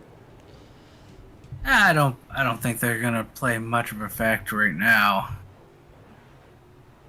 We do see the 3 of Gregory Robinson finally in here to take some tires. Looks like James Nelson sitting on pit road, maybe just get some damage and some fuel put in that thing.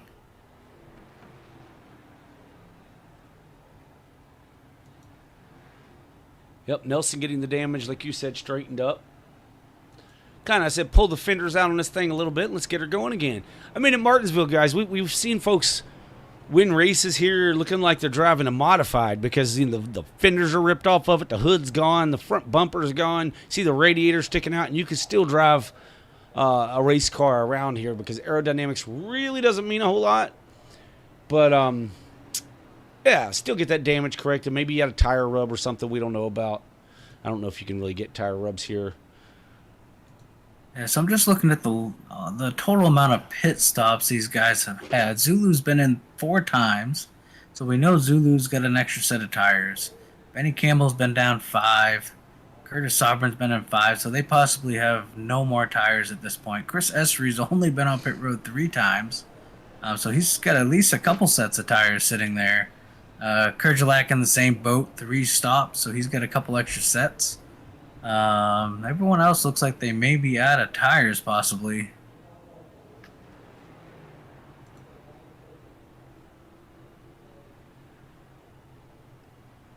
So yeah, if we get a late race caution, that could change everything. I don't know what's going to happen here, Dave. I'm curious to find out here as the laps are winding down here in the Katie Robinson 300. Still under caution. We've had, I don't know, a handful of cautions here tonight. Looks like we are, we are on our 11th caution of the night. 2 of those now being for stage breaks. So 9 cautions for incident here in this 300 lap race. But they're stacked up 2 by 2. The lights are out on the pace car. Pace car should be coming to pit road any second. And we're gonna try this again. Green flag is in the flagman's hand. Someone once told me, though, cautions breed caution, so we're gonna see where we stand here. Yeah, don't believe him, Dave. That's not what happens. As we're into the Geico restart zone, green flag is in the air. Zulu waiting late in the box that time to get going. Not a bad strategy. Change it up from restart to restart. So you keep these guys guessing as to what you're going to do. So the 27 is trying to look to the outside. Yeah, 27's on that for those fresher tires here. You can roll on a restart on the outside, but he just lost grip there. You're going to have to fall in line. Yeah, he kind of smacked the wall there a little bit, Dave. With Saubern's 22's around off the nose of the 19. Oh, and the 3 gets into him. Out.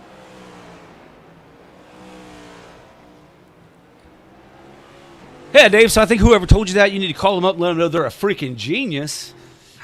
As we go back to see what happened with Essery, cautions do breed cautions. Yeah, it looks like Essery may have just come down the racetrack a little bit on the 19 from my point of view.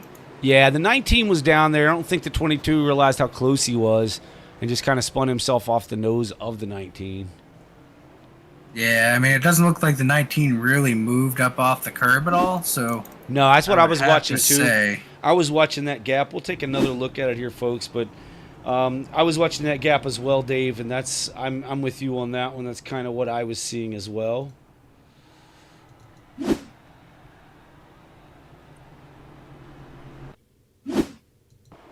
As we watch from the blimp, we'll take another look at this. 19's got the position on the inside. Yeah, I didn't see the 19 slide up or even. I mean, he might if he locked any tires, he locked his right front because his left front was still rolling. So yeah, I think it's a product of the racing, right? The 22 definitely kept it tight down into the corner through the entry in the center, and there just really wasn't much room for any error there. So, yeah, just kind of a racing deal. Looks like the 22, if anything, came down just ever so slightly. Yeah, and you've got to do that. You've got to run guys tight here at Martinsville. It's just the problem is that let's just say the 19 would have jumped the curb, it would have been the same result, right? So, but you got to run guys down like that in order for you to be able to carry speed off of the corner. I think it's lucky that it was early here with fresher tires. Late in the run, to get worn out tires, that 19 probably wouldn't have held the bottom at all. So, yeah, lucky it could have been a lot worse. Now Esri's been back in. He's got some damage repaired. Has a fresh set of shoes on this thing. Gonna restart in ninth, but been a very fast car all night long. See what he can do with it. As we've got just 75 laps to go. Don't blink, folks, or you will miss the end of this race. Speaking of the end of the race, be sure and hang in there with us, and we will talk to the top 3 drivers here tonight at the conclusion of this race. So be sure and stick around for those interviews.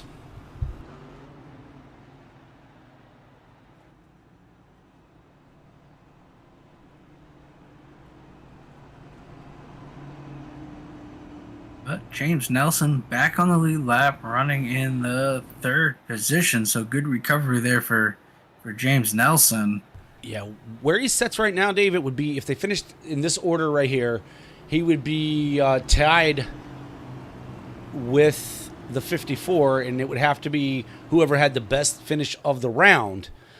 And I believe that would be Curtis Salburn sitting right here currently in the 3rd position if this is the way they were to finish. Pace car is off. The way that works, folks, is if you tie at the end, you check all the finishes throughout this particular round. And whoever has the best finish is your winner of the tie, as the 98 gets a good jump and is off and into turn 1. 54 looking to the inside of the 27. Ooh, 27 couldn't quite get off the corner on the high side. Give that spot to the 54. Curtis Salburn looking racy here in the latter laps of this race. Oh, the 27 up and into the wall. Yeah, the 54 on fresher tires, so that's going to help him. I mean, he's on fresher tires than who? Zulu? I mean, that's the only driver he's got fresher tires then. Because he and the 27 are on the same pit strategy there as far as tire stops go. Tyrone has crashed. I don't know what's going on with my stuff here. Yeah, there it is. It said Tyrone crashed, but nothing. Let's see if we can catch what happened to Tyrone there.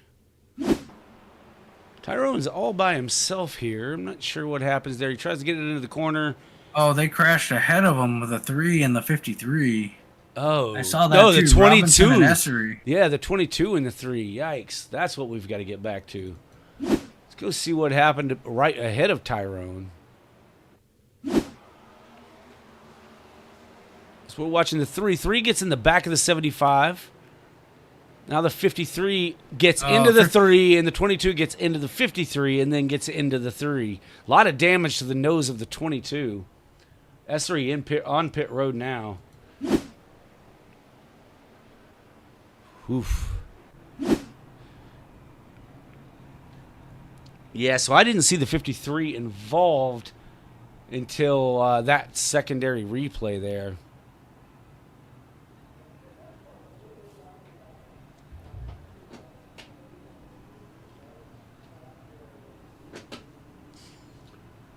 Curtis Salburn setting in the 2nd position, following Zulu around here now with Benny Campbell in 3rd, Michael Kerjelak 4th, James Nelson in 5th, James Bowden now pitting from the 6th position,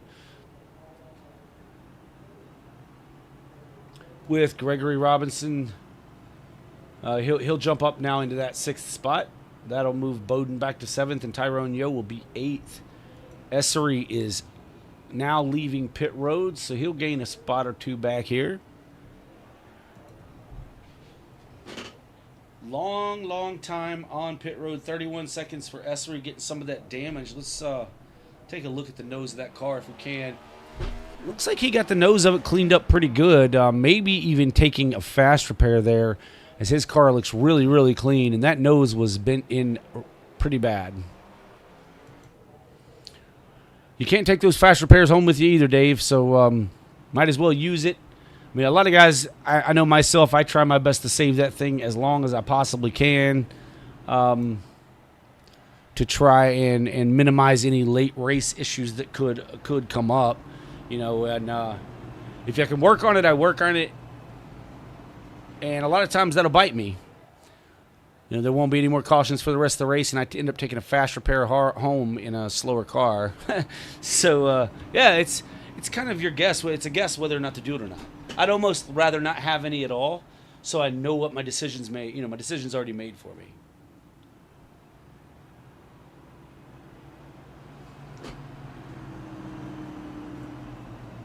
As George Bush once said, I am the decider, but I don't like to do deciding. He didn't say that part, but... I was gonna say, I don't recall that. He did say I'm the decider once, but...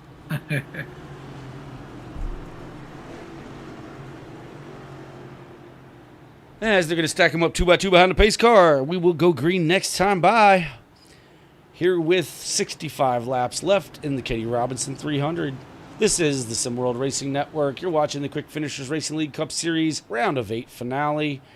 To take us to Phoenix next week for the championship, pace cars down and off the track.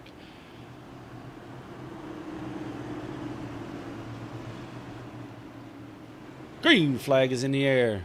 Zulu gets a good jump. 27 going to follow him through on the inside of Sauber.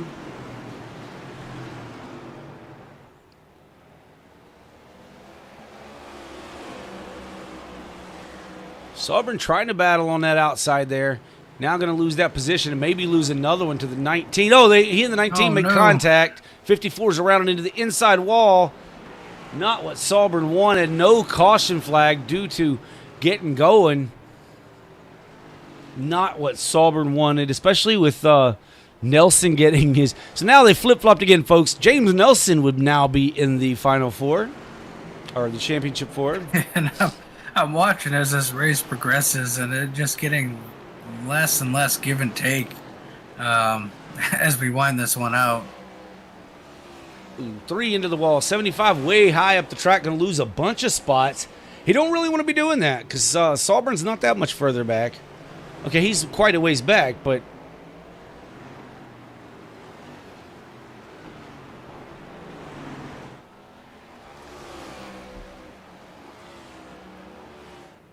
Yeah, that tends to happen at Martinsville, though, Dave. Is the later you get into the race, the less give and take there is. You start take.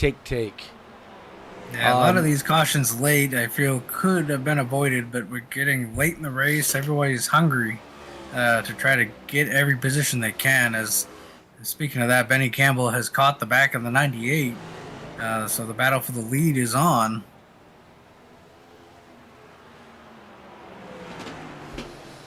Gregory Robinson on pit road.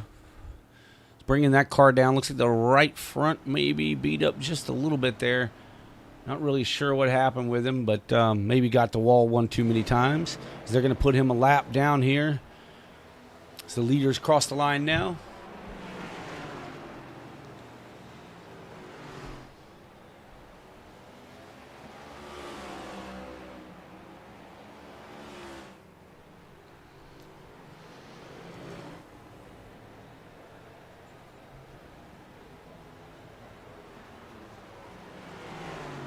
Yeah, last time by, the leaders were in identical lap time, so right on top of each other here as we work middle stage of the final stage of the race.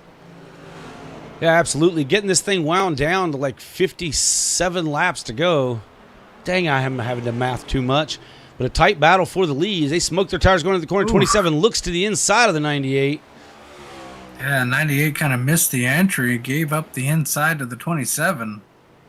Trying to battle it back on the outside. Hanging very, very tough there on the outside line.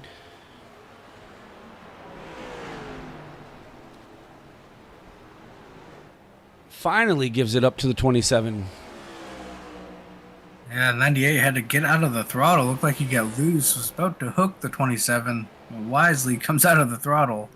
Essery continuing his climb, Davis. He's now back up into the 4th position, trying to take 3rd away from Kerjelak.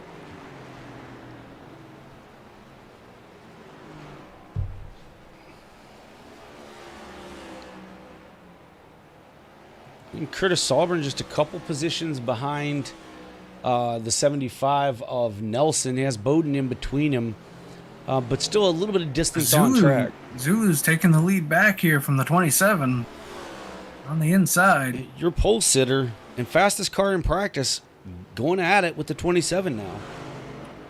Zulu on a little bit older tires, as we had mentioned, some 13 laps older tires. Now, a lot of that being caution flag laps, but nonetheless, still older tires, but able to really put up a great battle with the 27 here. So he's going to drive it in deep and just come up the track. Now the 27 going to try to cross him over. Can't get it done. 98 able to really send it in there and take that lead back. Yeah, kind of sailed it in there, did a slide job move. 27 tried to cross him over, just couldn't get it to go. Slide job. They're running up on the slower car now of Gregory Robinson. He wisely drops to the inside, let the leaders go. Yeah, Robinson not wanting to affect it. Had an issue, came down, got some damage repaired. Spent 51 seconds there on pit road. Total time, 1 minute and 30. So he lost several laps there. Down 5 laps now in the 9th position. Battle for the lead still heating up as third place now belongs to Chris Essery as he just made the pass on the 19 of Kurgelak. Take over that third spot. Yeah, that's happening almost 4 seconds behind the battle for the lead here.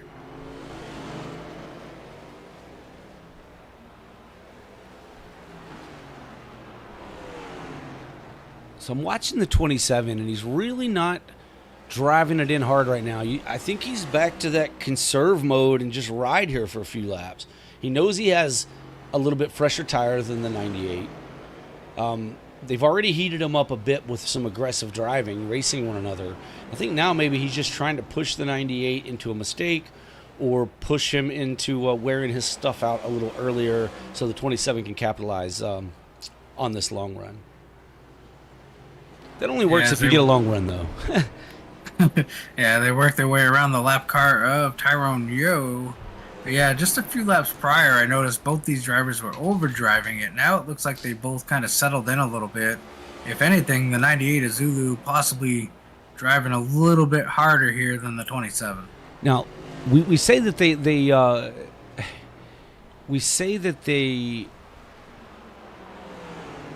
easing up a bit, but they're just a lap ago they were 0.2 quicker than the rest of the field. This last time by, they're running about equal times on average as everyone else in the field.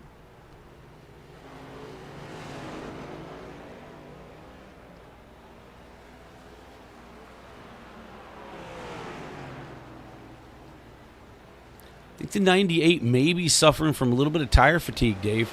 The later we're getting into this run, I'm noticing his center not rolling as good again, or as it was earlier, and the 27's rolling pretty good still yet. As you see Benny Campbell, he kind of slid the front tires a little bit there. Yeah, I think the 98 just kind of take a breath, settle in, just focus on running smooth, consistent laps here. I think he'll be all right. But yeah, every once in a while you see the 98 kind of overdrive the entry a little bit, and that's going to hurt him. Yeah, with the gap, I like what he did back there in 1 and 2 that last time by. He had a gap on the 27, so rather than put it right down on the bumper, he ran it about a half lane up the track. And it really seemed to roll real well through there. But now the 27's closed back in, and you've got to get it back down there on the line.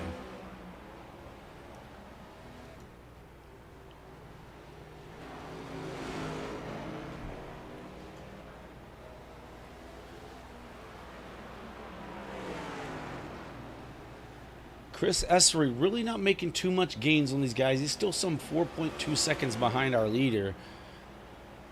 Running about identical lap times with the leaders. Here with 40 laps to go in the Katie Robinson 300 here for the Quick Finishers Racing League Cup Series right here on SimWorld Racing Network. And folks, I tell you, you're not going to want to miss the race next week at Phoenix. We don't have any more All-American Racing League Truck Series coming up on Sundays we'd normally announce. or on Tuesday with the Cup Series we normally announce, as those seasons have come to an end. However, next Friday night, you're not going to want to miss these guys racing in Phoenix. Is the 27 now looking to the inside of the 98. Has the position. 98 has to wash up the track. Going to try to carry that momentum off. 27 door to door now at the start-finish line. Going to have the position heading into 1. Yeah, the 27 gave a few bumps there to the back of the 98, kind of got him out of sorts a little bit, and around he goes. 98's wishing, I guarantee you, he's praying for a yellow right now, as he's got an extra set of tires sitting in the pits waiting.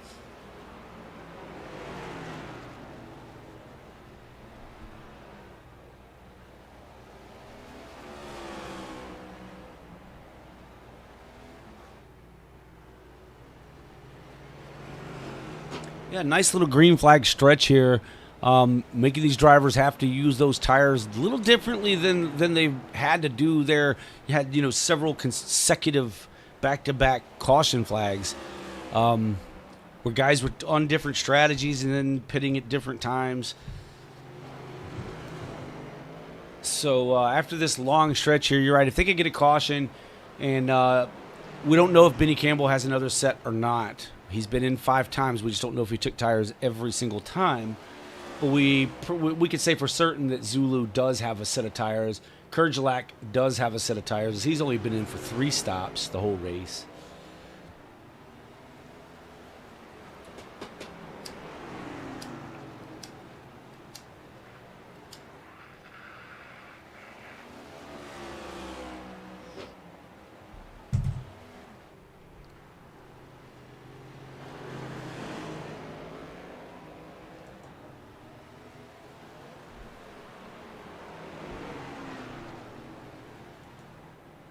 Sahlberg making some gains now. He's caught the 53 and 75. He was some straightaway behind the 75. He's now within just a handful of car lengths if he can get around this 53. Now, the 53 wanting to make some points as well. Don't think the 53 can point his way in at this juncture.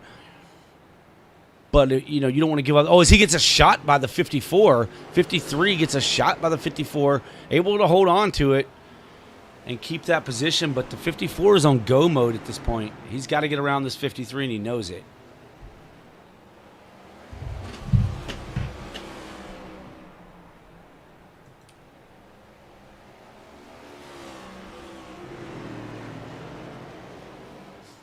Oh, the 54 hard into the outside wall, exiting turn 2. Maintaining, though. They were trying to work around the lap car of Tyrone Yo. That wasn't the reason the 54 hit the wall, but that's when it happened.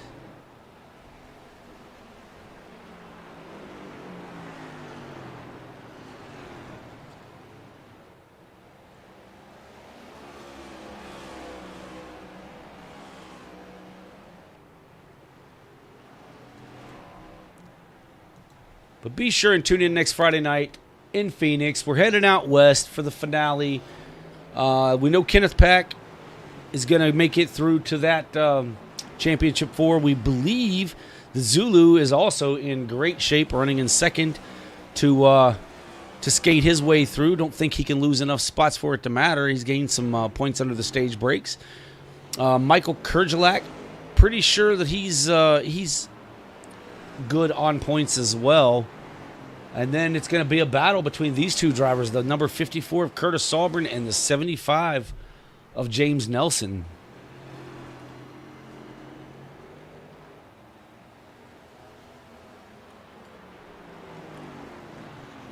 Now, Dave, I'm trying to remember what we said earlier. Was it a 2-point gap already, or was it 2 points on track? I think it's 2 points on track. I think we determined, possibly, that he would have to get around Nelson and then another 2 cars, I believe, to be 1 point up. Okay, so if he gets around the 75, that's not the tying pass. No, I don't believe it would be. Okay, so it was actually 2 points on track then. So I was trying to think the second stage. So they were tied up after the first stage. The second stage, he finished 2 cars ahead of the 54. Yes, I believe that's correct. Okay. Yep. So that's the 2 points.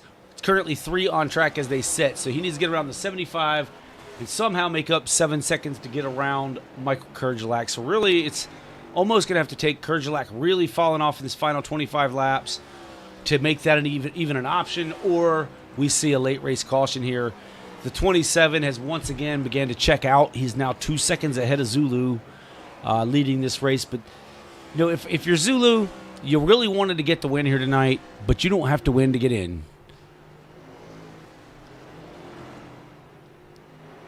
No, he doesn't. He's pretty much safe where he sits at the moment. So just focus on getting through the end of these, last 20 laps or so, and tell everybody he'll see him at Phoenix. Yeah, absolutely. I mean, that's the shot you want. That's the race you really want to go win, But Benny Campbell going to try to play spoiler here tonight. Feeling good coming off that All-American Racing League Truck Series Championship last Sunday in Phoenix to secure his championship title. His name has forever been etched in the Discord channel. Did you like Benny that? Campbell's, Benny Campbell's closing in now on James Bowden. Trying to put James Bowden down a lap. Just in front of Bowden is James Nelson. Curtis able to get by. All he needs now is Bowden to come up here and pass this 75, or to catch Kurgelak and pass him. It's to tie it and see who wins that tiebreaker by their finishes. Now, if they tie, folks, we'll be able to get you an answer. This is a battle I believe we're going to know the answer here at the end of it. We'll be able to provide you guys the top 4 where we usually don't have points. We've been doing some mathing, and I think we've pretty well got it. Won't be the official call, but we'll give you what we believe it is. Yeah, I think like you said, as it stands right now, if they finish just like this, 75 would be in, the 54 would be out. By 1 point, yep. Yeah, by at least 1 or 2. I'm giving ourselves a margin of error by 1 point.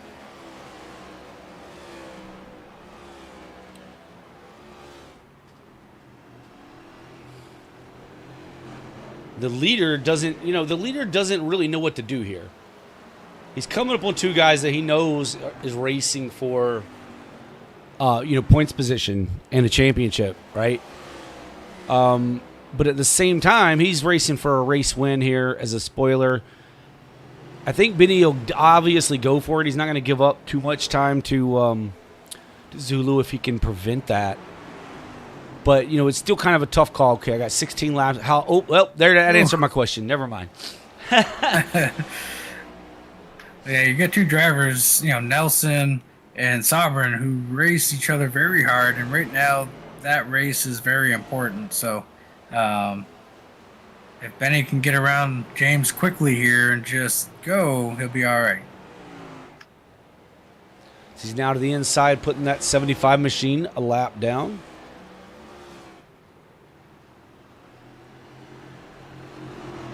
Oh, the 75 had to take it really wide. Just a bad place to be caught. That's going to allow the 53 to close that gap. 53 can make the pass. If the 53 can make the pass, I believe that's going to tie it.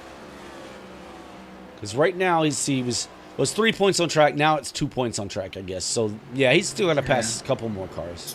It's either 2 or 3 points on track. That's why I said Yikes. Margin of error of 1 point, because I'm not 100% sure where we stand, but I know it's close. I guarantee you those guys know, so if we have to ask at the end of this thing, we will.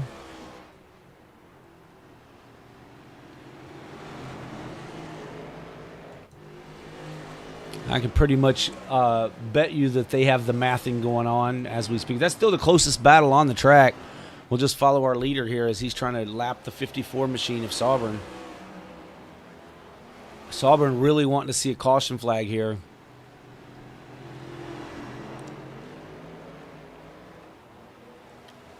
Able to fall in line behind our leader.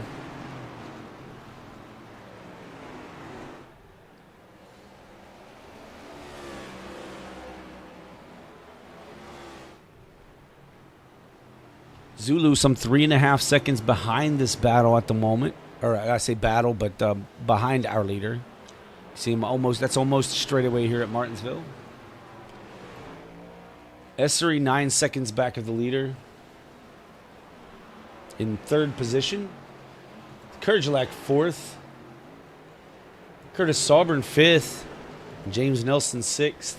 With James Bowden in that seventh position. Only 4 cars on the lead lap here tonight in the 9 laps to go left in the Katie Robinson 300.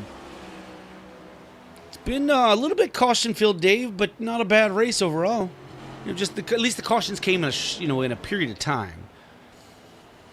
Had a couple of green flag stretches, so we've seen a little bit of everything. Yeah, it's been a pretty good, solid race overall. The battle between the 54 and 75 isn't over yet.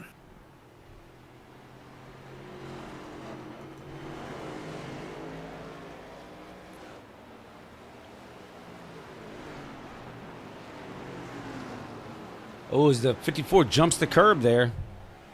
75 trying to look to his inside. Can't quite get there.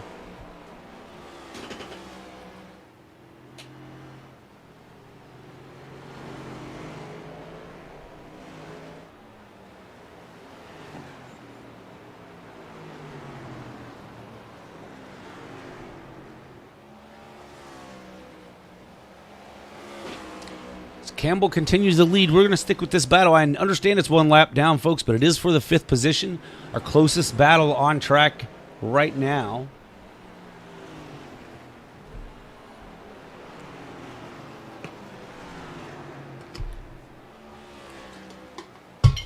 And a pretty darn important one, really. I mean, because Curtis needs to stay ahead of him in case something happens. And the 5 laps left in this race. 4 laps to go now.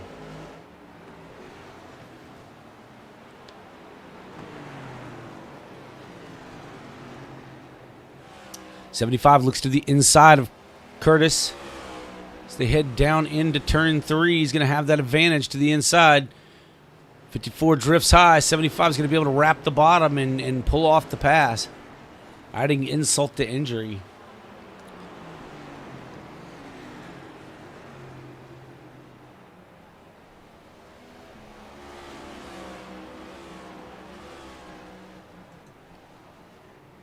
Zulu resting some 5 seconds behind Benny Campbell now. As we have 2 laps to go for Benny Campbell. He comes around next time. It'll be 1 lap left. He makes it to the start-finish line, folks. The race is complete. Coming to the start-finish line for the last lap. Benny Campbell. This race is going to be official, Dave. Next flag ends it. Benny heads down the backstretch for the final time, heading into turn 3. The number 27 Ford of Benny Campbell. As he exits turn 4. Your winner of the Katie Robinson 300, Benny Campbell. Zulu will bring it home in the 2nd position and clinch his spot in the championship for next week at Phoenix. Chris Essery finishes 3rd. Michael Kurgelak locks it in 4th. That'll send him through to the championship for next week in Phoenix. James Nelson edges out Curtis Sauburn in the championship battle, I believe, by 3 points. That's plus or minus a point, as Dave has already told you. But that will move Curtis Sauburn out of the top 4 and move James Nelson into the final 4. As you see those rotors still glowing, driving that thing as hard as he could to make sure he could get that done to give himself a chance at a championship next week. Let's see if we can get Chris Essery in the booth here, Dave, for a quick word. Essery's not there yet. Either is Zulu. We can talk to our winner, Benny Campbell, I guess. All right, let's talk to Benny, see what Benny's got to say. Hey, Benny, Dave in the booth. You got us? Catch you loud and clear. Hey, man, congrats on the win here at Martinsville. I know you love this place. You run good here. But a pretty good, solid finish. Got yourself in trouble there a couple times. Had to come from the back 2 or 3 times, but able to get it done. Yeah, I choked for twice on fresher tires when I got the lead for some reason. get up to like a half a second lead and then just loop it. I did it twice, and I'm like, I don't know what I. The first time I know what I did. I tried to hold it down like you do the truck, and these don't like it. The second time, I don't know what I did wrong. Yeah, man. Speaking of the truck champ, congratulations again on that championship victory there in the All-American Racing League. But congratulations on the victory here tonight in the Katie Robinson 300, man. Your car seemed really, really good on the long run. Now, like, we did notice you using your front bumper and using it delicately tonight. So good job with that. You know, kind of riding patiently behind guys for a little while. Then you would give them the chrome horn a little to say, hey, it's time to move on. I'm quicker. Were you saving tire at any point riding, but when you were in second riding behind the leaders, especially the run with Essery? A little bit. The tire wear wasn't bad, but heating them up was bad. If you heated it up, you were pretty much never going to get it to turn. I think that they've changed something anyway from the spring till the fall race, because both fall races I've run, I couldn't get this thing to turn hardly ever on a short run. But once the run goes on for some reason, it helps me a lot. Yeah, man, it looked good out there tonight. But listen, congratulations once again on the victory here in the Katie Robinson 300. The floor is yours. Anybody you want to shout out, say hi to, whatever. Shout out to James and Curtis for putting this on. Shout out to y'all for doing the broadcast, and shout out to Smokey.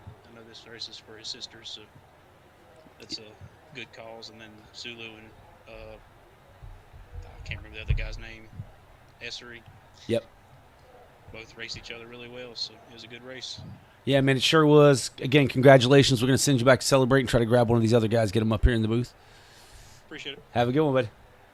You too. That was your winner, Benny Campbell, in the number 27 Ford. Really putting a little whooping on him there at different times throughout the race, Dave. Do we have either? Yeah, we got both of them. We'll grab Essery here. All right. Hey, Chris, Dave in the booth. You got a copy, bud? I got you guys. Hey, Chris. Hey, not the finish you wanted, I'm sure, but top three still feels good either way.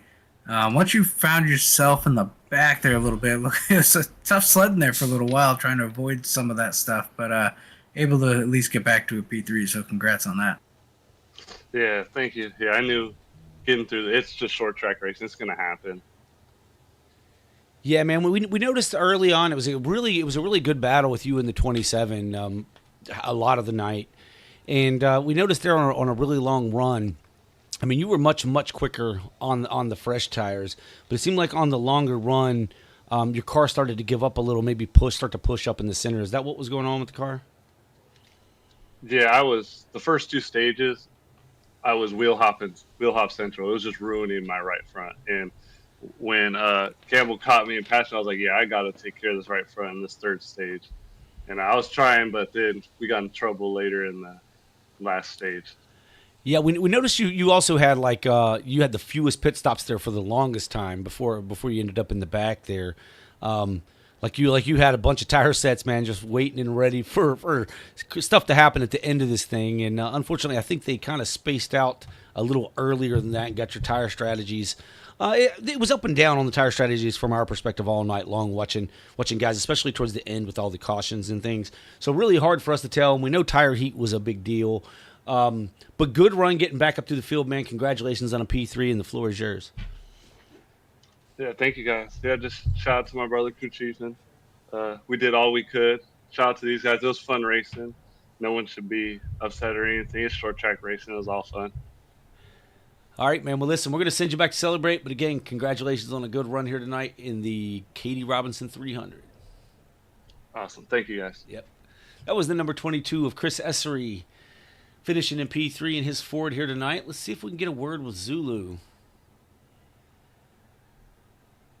Hey, Zulu, it's the Dave's in the booth. You got a copy, bud? Yeah, hi, Dave. Hey, Zulu, congrats on the second place finish. No, you really probably wanted that win, but second place, you're moving on to the championship at Phoenix. So congrats on that. Kind of tough sledding out there tonight, it seemed. Yeah, for today, that was the only aim, like put some points and look into the finals. So I'm quite happy about this P2. congrats for Ben, and he did amazing job at the last run. But yeah, I'm quite happy to be in the final. Yeah, absolutely, man. Listen, nothing wrong with finishing second, especially when you clinch that spot in that championship four at Phoenix. You'll race for a championship here in the Quick Finishers Racing League, so that is awesome. Benny was on rails on the long run tonight. You had a really quick car. After it seems like late in the second stage, your car just started to take off and really do well, and then that third stage, you were pretty quick, and the tire strategies were working in your favor somewhat. I think you had a little bit older tire than everyone else there for a while, but it was only by like 8 laps, and I think some of that was caution. Yeah, I felt that it's for this third stage. Maybe I still got some damage because I didn't use the fast repair after the contact with the 75. So because maybe I just expected more contact in the third stage, but yeah, that's Yep. quite happy about P2. I didn't want to fight really hard with Ben. Yeah, I'm happy about that. Yeah, man. Well, it looks to me like let me make sure of this, but well, you're gonna reset to the same points as everyone else. So, man, I don't know. Go get them next week at Phoenix, man, and bring this championship home. Yeah, thank you guys. All right, buddy. Have a good one. Cheers. All right, that was Zulu in the number 98 pink and black Toyota, finishing in P2 and locking himself into that Final Four. Your Final Four drivers for the Quick Finishers Racing League who will battle for a championship next week are Kenneth Pack, Zulu, who we just spoke to, Michael Kurgelak, and James Nelson. James Nelson has locked himself in. Unfortunately for Curtis Sauber, James Bowden, Michael Bovair, Tommy Osborne, go get him next season. And it was a good battle. That was a great storyline, Dave, with Curtis Sauber and James Nelson all night long. Yeah, it really was really fun to watch that whole battle shape out. You know what I mean? Coming in, just 1 point separating them, one being in, one being out. So it was fun to watch that. And fortunately for James Nelson, it worked out, and unfortunately for Curtis Sauber, he'll have to reset after Phoenix and buckle down and try to do better there next season and try to put himself in the Final Four. Yep. Your winner of the race was Benny Campbell, followed by Zulu. Chris Essery finished in third with Michael Kurgelak fourth. James Nelson finishing in the fifth spot to lock himself in with Curtis Sauber sixth. Seventh was James Bowden. Tyrone Yo Jr. was eighth. Ninth was Gregory Robinson. 10th was Michael Bovair. And Kenneth Pack, leaving early, finishes in the 11th position, but locked himself into the Final Four.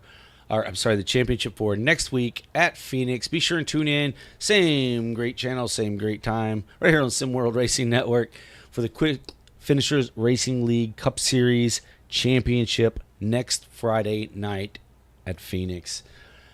Oh, man, it was a pretty good race, Dave. I'm happy with it overall.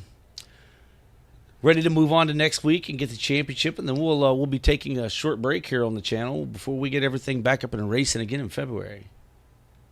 Yeah, it'll be good to take a break between all the stuff we do and regroup and get back at it.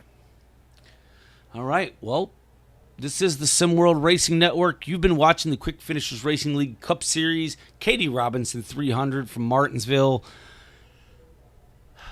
From us here in the booth, I'm Dave. And I'm Dave. And we'll catch you guys next Friday for the championship. We'll see you.